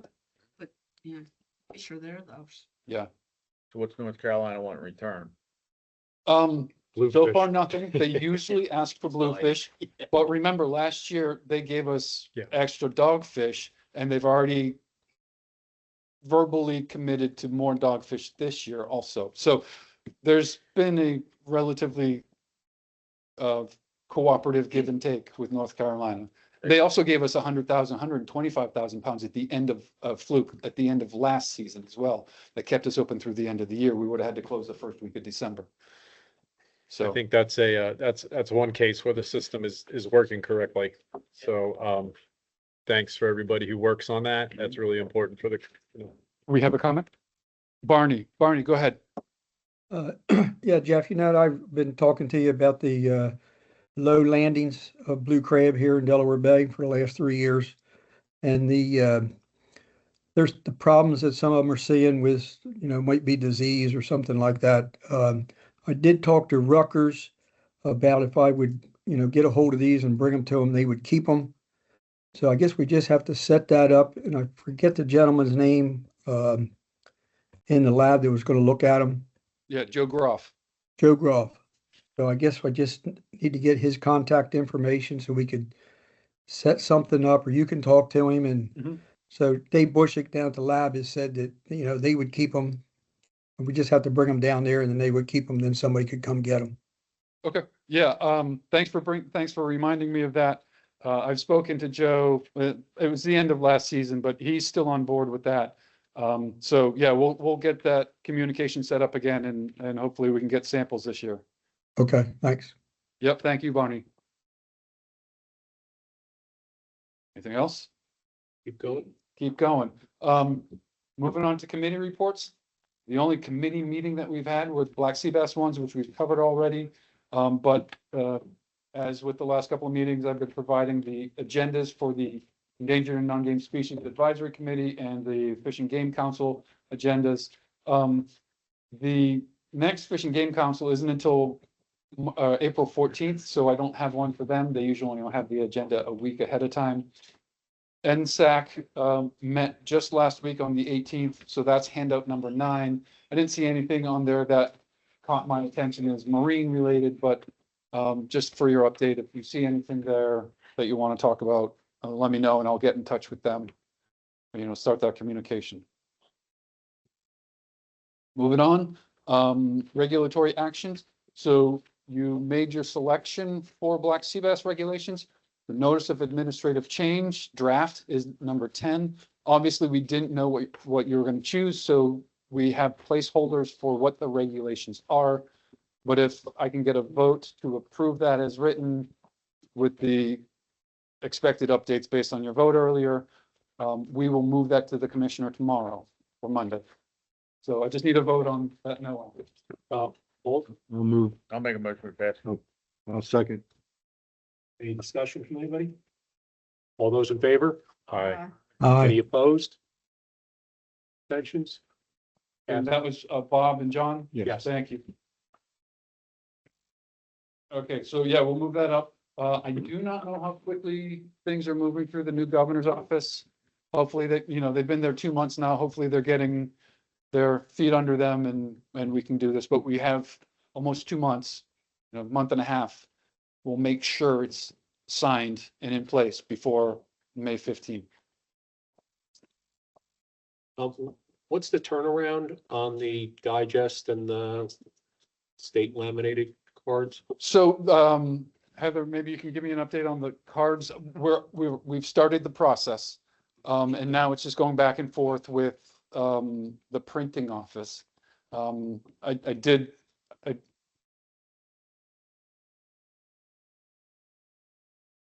15th of April, a perfect world. I did see one edit to the card.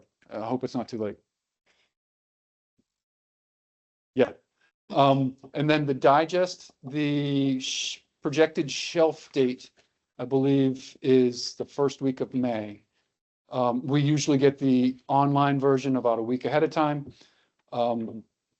Remember last year, I'm fingers crossed it doesn't happen this year. The online version came out on time, but the print version was delayed because the publisher's FedEx account was in arrears or something like that. So, yeah, but first week of May. Okay, thank you. Eleanor? Are you gonna put the information in about the sea bass and fluke survey in the digest? That would be really good. Do we know if it's in there, Mike? Just to- I know the volunteer angler survey is in there. Do you happen to, the back page, we have a bunch of like QR codes for people to scan. We might be able to sneak it in there if it's not already. sneak a little code in or something. Yeah. Yeah. That would be a good place for it. Anybody else? Bob? Do we have any inkling yet with the new admin coming in and we're going to get any kind of support or, I mean, from higher up down? I have not spoken. Dave was here earlier. He had to step out, but he would know better than I. I haven't even met the commissioner yet, so I don't know. I'm Joe, do you curious. have any?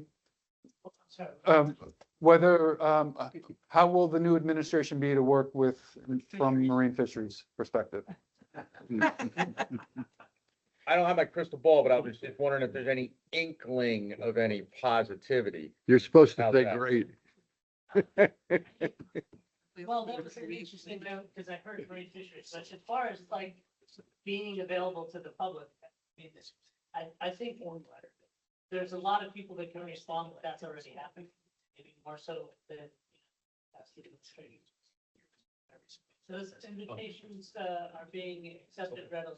I have the commissioner's office, and they're very impressed with, you know, how much he's getting out there. And one thing that Dave told me early on, and I don't remember if it was, maybe you remembered, the chief of staff or the deputy commissioner is an avid saltwater angler. So that might mean something. Can't hurt, right? We'll see. Next. Okay, so that brings me to old business. I want to do this one first under old business. We had originally scheduled our our May meeting for May 7th at Galloway. And we confirmed that with the Galloway Library. Tuesday, the library called and told us we got bumped. So we can do May 14th at Galloway, or we called here and this location is available on the 7th.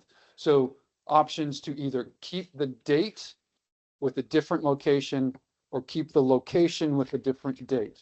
May 7th here or May 14th in Galloway. 14th. And I'm looking to council.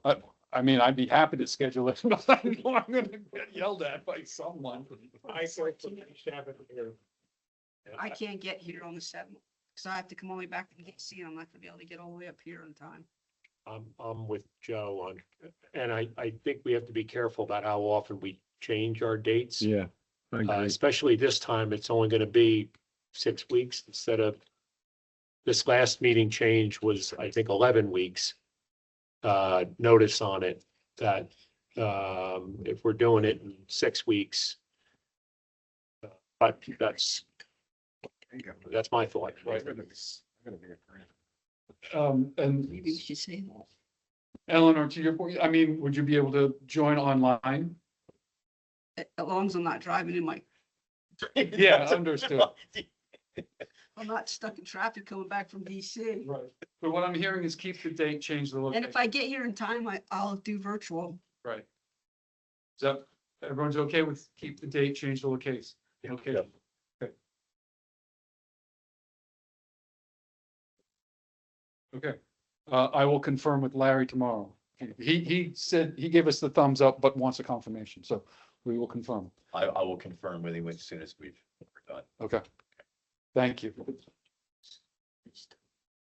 Moving on, handout number 11 is at the January meeting, council requested a letter to Jeff Kalin, thanking him for his service, both with our council and ASMFC. That's handout number 11.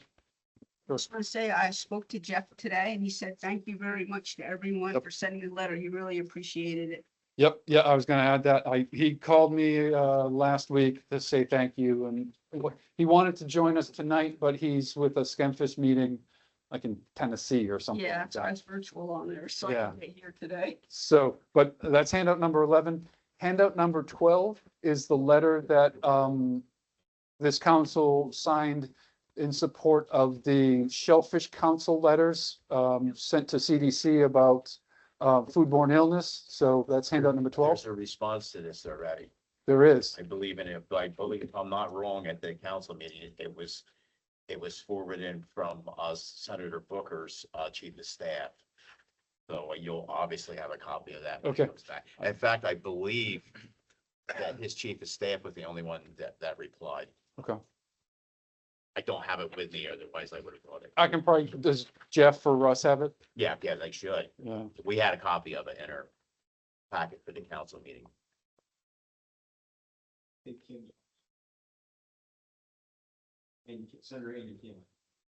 We didn't have it at the time. All we had it at the third Monday meeting was Senator Booker's office. Okay, moving on. You'll recall last May, I think, we had the EPA here. I'm getting confused, either EPA or the Army Corps, to talk about, they were looking at options for the historic area remediation site, the HARS up north. They were saying that the current HARS is almost full and they were looking at alternate locations to start placing material. The update that I've done recently is that all of the new areas are off the table. They are just changing their limits on the existing site so they can continue to place material there. And that is their preferred option. There will be a draft environmental assessment coming out, a draft management plan available for that, both that will be open for public comment. That'll be, I don't know if it's 30 or 60 days, but they're expecting it in the next few weeks. So we should be able to, if you want to have time to respond to that as a council, and they have requested an audience at the May meeting. So May 7th here, they've asked if they can come and give an update. So probably more in depth of what I just told you. But I thought it was good news that they're not looking at any new sites. They're continuing with the existing site. That's their preferred option, but they're looking to come here in May to talk again. So if council's okay with that, we'll invite them. Just so I can be clear, and like the rest of us, so they're going to change their own requirements to make that continue to be the existing site without any new sites, and everything else. That's my understanding. Everything else is off, gone. Done. Right now, they're limited to a meter. I think they're allowing themselves to put more than a meter. As long as there's, clearance. I think when we listened, they weren't going to do that at that time. In fact, that was not a preferred option at that time. What was that? That was. What Jeff says is they're modifying the plan. The plan stipulated 1 meter of clean cover. So from a regulatory action, I think they can change the plan to add, you're saying they're telling They you can to make go their to 2 pile bigger. meters. Yeah. And they'd still, their concern was, even when it was the mud dump, that if they build a mound too big, it's a navigational hazard. Right? So they must have done an assessment to say if they go up another meter, they're still okay from a final depth standpoint. Right. Up more than a meter as long as the clearance meets some I criteria think it as has well. to be 50 feet or something. Yeah. But will we be able to see those documents before they come? I don't know. So I met with them, or they did a public meeting a month or so ago, and they thought they would have the EA by sometime in March. When I emailed them last week and said, hey, is there an EA available? They said sometime in the next few weeks. So it's not ready yet. So if you get that, But if I get it, yes, it will love be to in your see it. material. Yeah. Yeah, we listened to that, and that's Yeah. what they weren't going to do at Right. that time. That's why they Right. wanted the other areas. I'm glad to see that there isn't going to be new areas. Yeah. Yep. Yeah, that's good news. Yeah. Yes. One of the spots they were looking at. So that's one hand. Every year, I was like, I kind of wonder if that didn't have something to do with some of the comments. I hope so, right. Yeah, me too. On the other hand, sorry, go ahead. Go ahead. I also got an update from I guess this one would be the Army Corps, who's looking for new sand borrow areas. And they came here also last year, and they asked for public comment from us, generally speaking.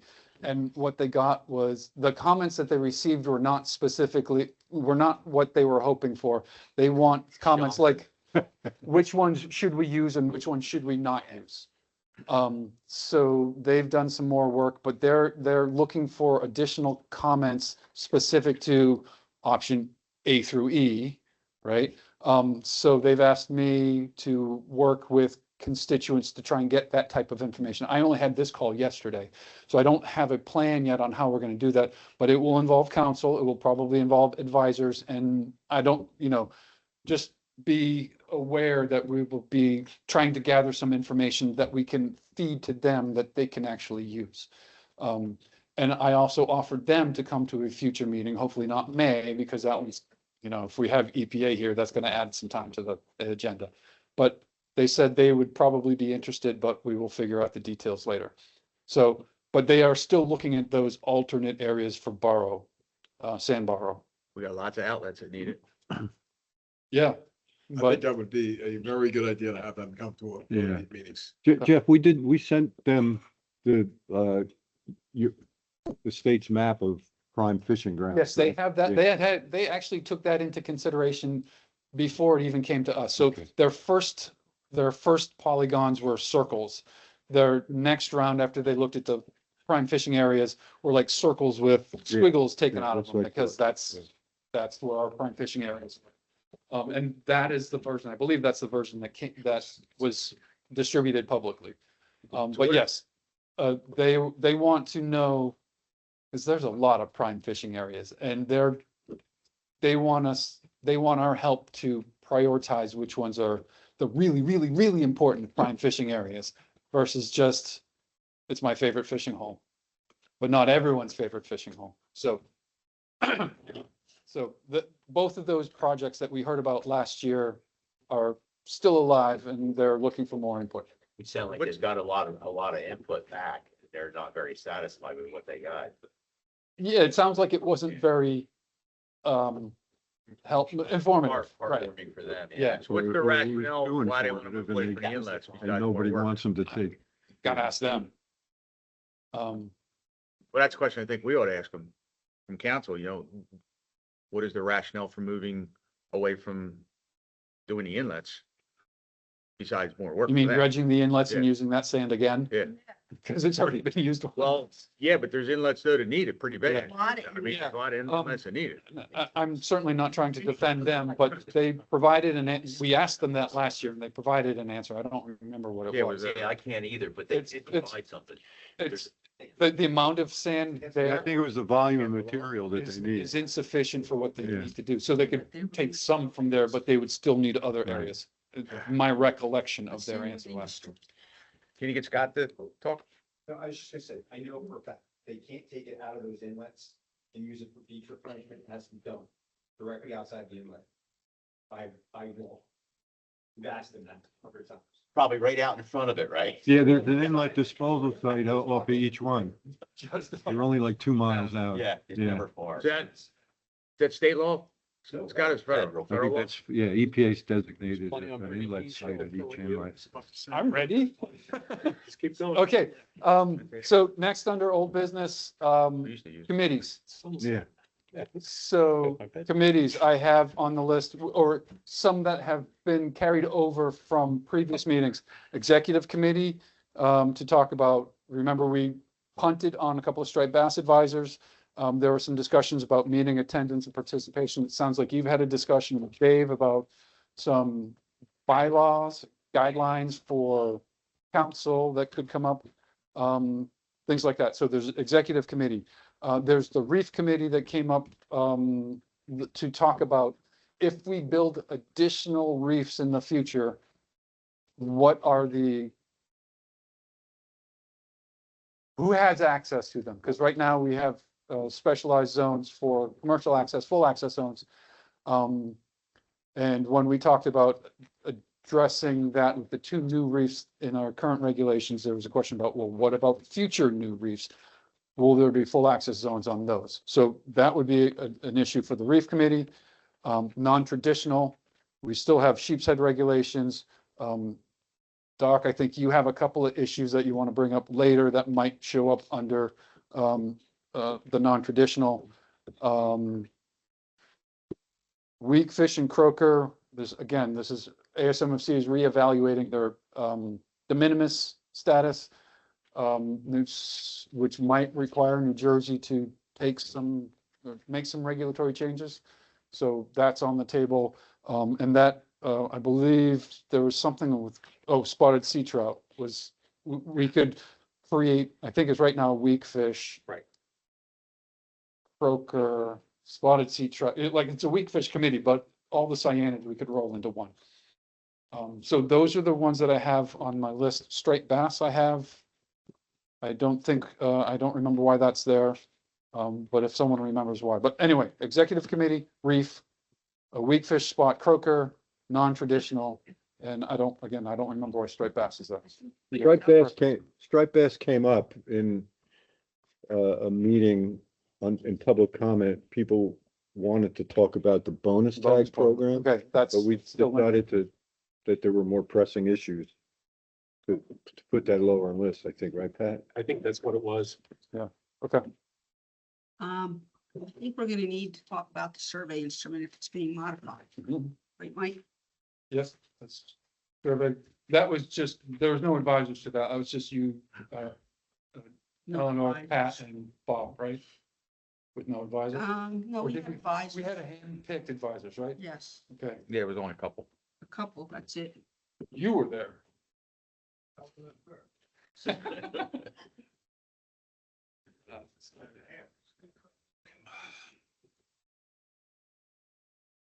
So the survey committee, yeah, we can do that. Mike and I had actually talked about that. I forgot to add it here. Any of those others that you want to bump towards the top? Or any others that I didn't mention that we should put in there? And remember, we also only have like 5 weeks before our next council meeting, so we'll be limited in how many we can squeeze in there We have to get the survey done before the season before starts. May 15th, right? So we're all right, we can prioritize that one? Yep. Anything else? I don't know, we're gonna get much more than that. Okay, And I'll be gone till the 12th of April. okay, we will prioritize the survey committee and I'll be back April 12th. April 12th, okay. Same here.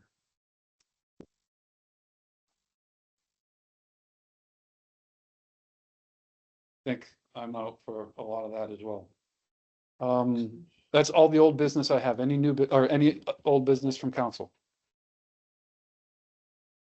Seeing none? New business, handout 13. If I can get an answer tonight, that's great. If not, email comments will be fine. DEP has an ocean acidification committee. They're looking for a recreational and a commercial contact to sit on this committee to inform about, commercial and recreation issues as they pertain to ocean acidification and the effects of ocean acidification. Handout 13 is just an email that I received from them describing what it is they're looking for. If we have any volunteers, I would take them tonight if you want to think about it, and it doesn't necessarily have to be from council. If you know of someone who you think would be a good fit, and want to nominate them, but want to check with them first, that's fine too. But DEP is looking for a recreational name and a commercial name. So not seeing anyone jumping forward and not everyone else stepping backwards. I'll take that as give us a minute. We'll figure that out. Yeah, I'll figure it out.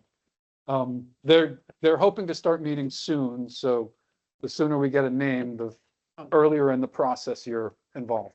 I have something on old business. I don't know, I know we've been really busy, but have you been able to work on the committee list? I will have that by May. Perfect, thank you. Yeah. Yeah, because It's been we've crazy. been expanding the number of committees while we've been reducing the number of council. Correct. Yeah, It's not an easy yeah. thing. So I would try to cap it at 16 or 17 committees per person. And I'm struggling. How we do that before. Oh, yeah.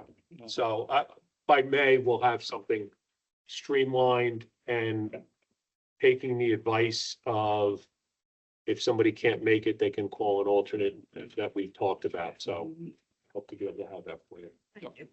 Thanks, Eleanor. Good question. Moving on, handout number 14, it's not numbered, it's the book that you got. It's the Fish and Wildlife Council Procedures document. So this is all of the Fish and Wildlife councils and committees, and with a a rundown of how they operate and all of that. This was done by at least Dave's office, if not higher. And Dave said that he would speak to it and then he bailed on me. So I don't have a ton of information. I was asked to provide them to you. If you want to read it, if you have questions, let me know. We'll get you an answer. But all councils and committees within Fish and Wildlife are getting a copy of this. So there's that. Handout number 15, Adam already alluded to. There's a recreational fisheries roundtable on March 31st. The handout, as Adam said, you have to register. I believe the handout tells you the website that you need to go to. If not, you can probably just put it in your search bar and it will come up pretty quick. But yes, you do need to register. It's a couple hours that afternoon into evening, I believe. It's like 4 to 6. 3 to 6. 3 to 6, I'm already signed up. So, and again, yeah, the more folks who listen in and provide their comments, the more meaningful it will be for NIMS. Those are the things I had under new business, but I have notes for a couple of items from council members. Not to put you on the spot, but Greg, did you want to talk about your trout tournament? I could just mention it real quick. We do a fishing kids tournament. We get between 800 and 1,200 kids there. It's on April 11th at Spring Lake Lake. It's from 8 to 1:30.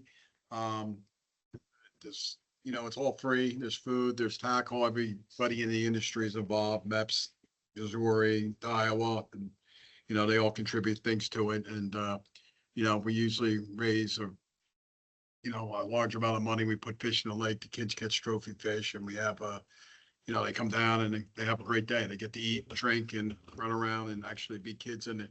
They're not allowed to use their phones. So it's actually a fun thing. So we actually really do get between 800 and 1,200 kids there during the course of the day, plus their parents, and we feed them all breakfast and lunch, and, Mike Subs is there, and, hamburgers, hot dogs from people, and just Pepsi, they're all involved. What's the date on that?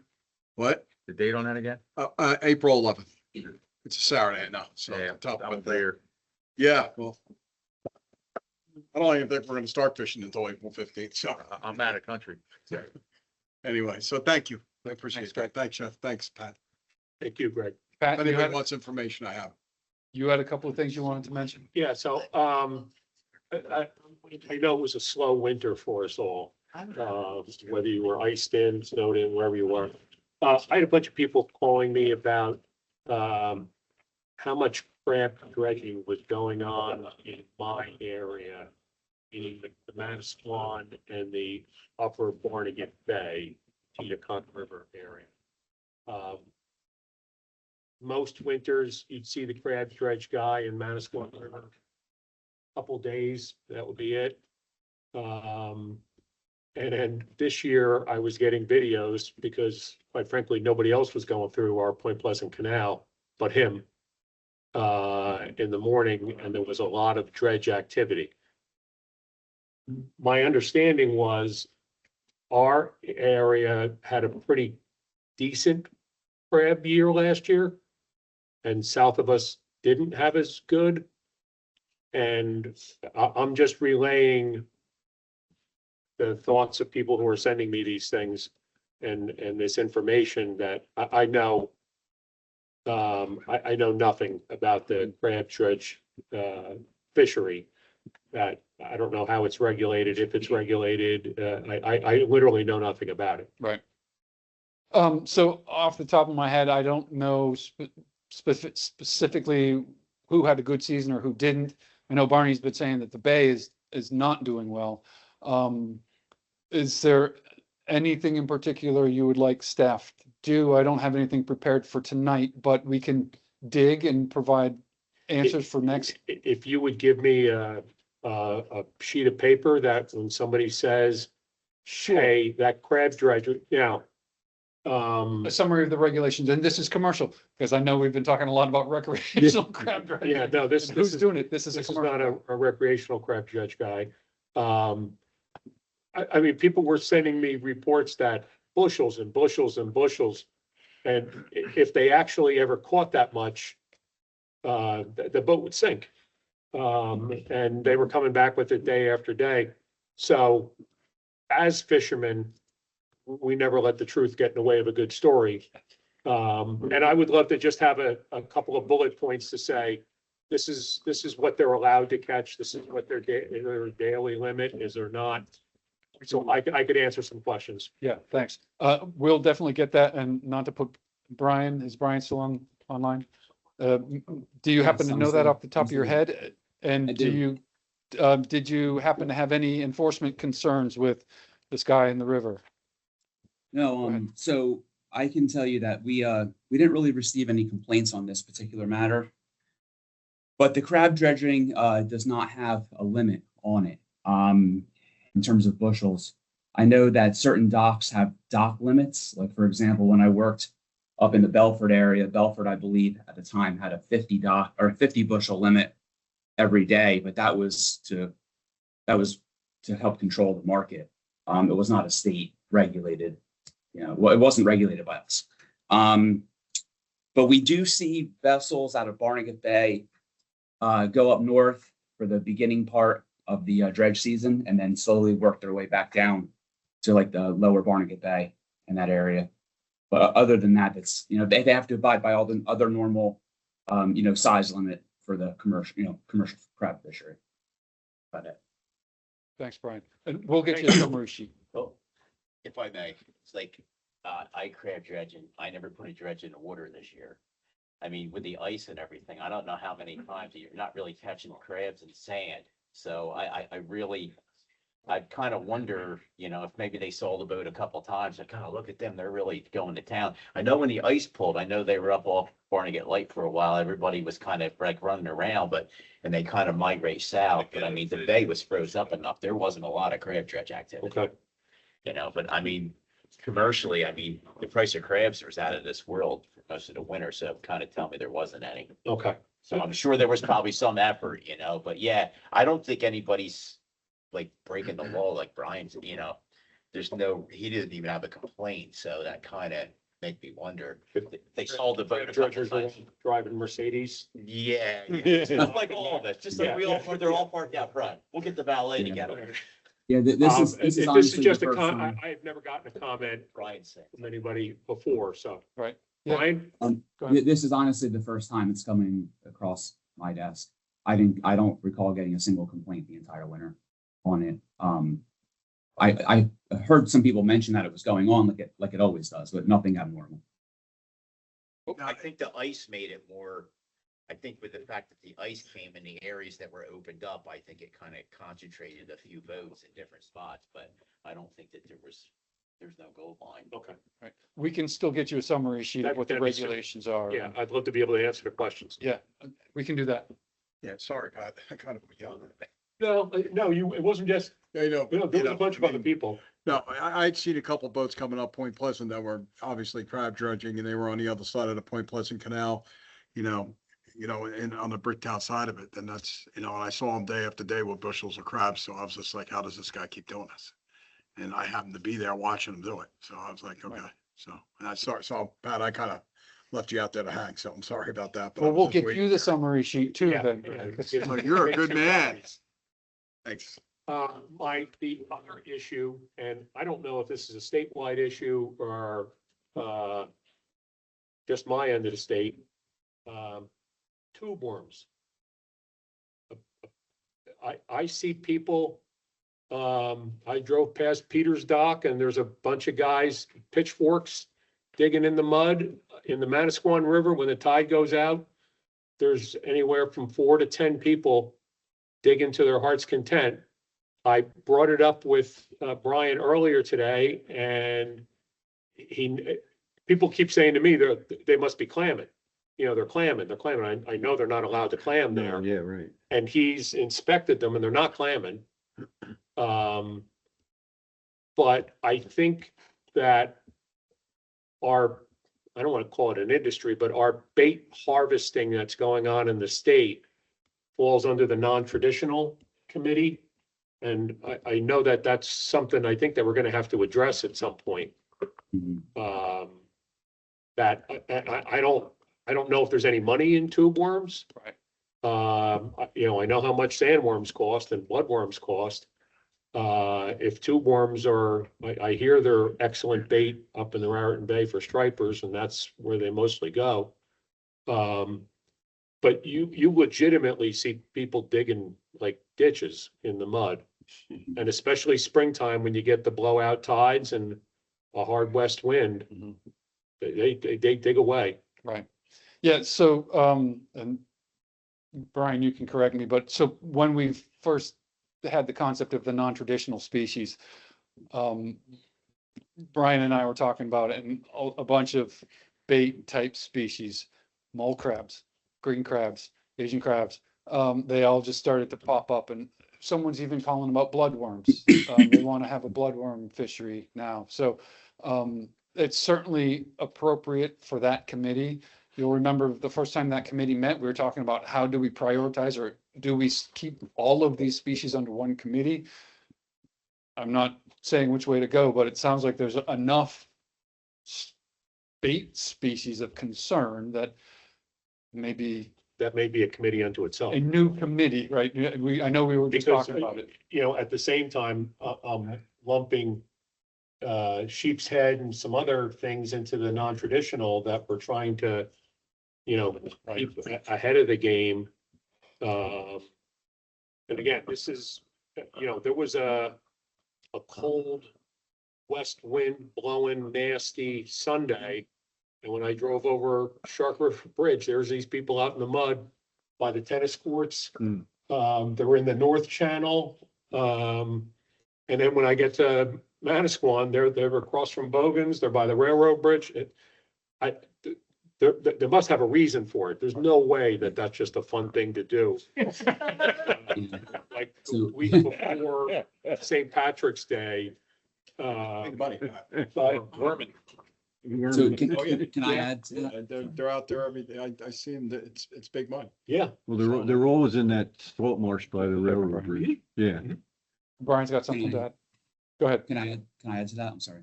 Yeah, go ahead. So we did receive a few complaints on this, and when the officers inspected them, because we have caught people numerous times, kind of opportunistically taking clams. They're not targeting clams, but they come across them and they break one or something, so they'll take it as bait, or sometimes they'll just take them all.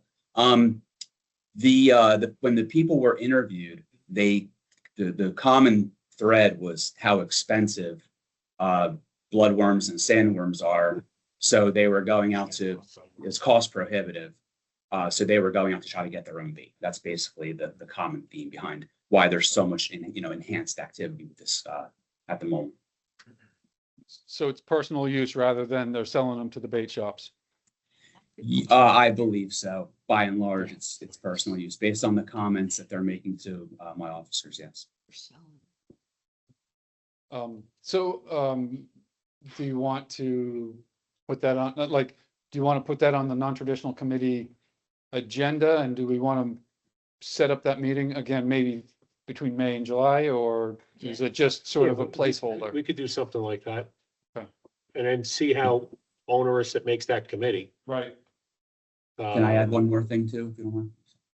Go ahead, Brian. Oh, sorry to keep interrupting. Just another thought. So when the non-traditional species committee came about, I was really excited about that because of the concerns that we continually get regarding bait, especially in like the brigantine area with all of the bay anchovies or spearing, I used to call them. There's other matters concerning bait. I really do believe that having bait separated out into its own unit would be very beneficial. Just my opinion, that's all. Yeah, I think that's consistent with when we talked about, you had updated us about the people seining in places like Sandy Hook for spearing and stuff and filling coolers full of Correct, it. So yes. maybe the Yeah, bait should be a separate discussion than some of the species that are targeted by anglers. Exactly. It's quite a thing. I mean, at the moment, they're literally filling, large, 30-quart coolers almost to the top. It takes 2 people to carry the things back to the vehicle sometimes. And, of course, we're catching people with other, juvenile regulated species in and amongst that because they're not really separating out their catch. So It would be something that I think enforcement would really appreciate if we could kind of, separate that out into something, you know, its own unit. That would be great. Thanks, Brian. For the time Thank being, we're okay keeping it with the non-traditional. Yeah. Then as we decide how to Yeah. move forward, maybe it becomes its own committee with a different membership, or maybe it's the same membership. Sort of But, discussed that with most of the species we were gonna start. Yeah. So, okay, no problem. well, I put it on. Thank my you, Brian. Notes for the non-traditional species You're with welcome. targeting a committee meeting, It's, May, June period. June, yeah. Yeah. June would be good. So before the July meeting. Yes. So, okay, that's all I've got. That's everything that was on the agenda. Well, anyone has anything else? Anybody from council? Make a motion to adjourn. Is there any public comment that's left over from who hasn't been heard from? Sure. Look at that. Come on up. Any update on the strike fast phone call? That still looks good. It's no changes. It will, yeah, It's May something. May 15th. No changes. So whatever we've done, we've done. Anyone online? Nope. No hands up on mine. Motion to adjourn. Second. Second. Before we go, May 7th, here. Here.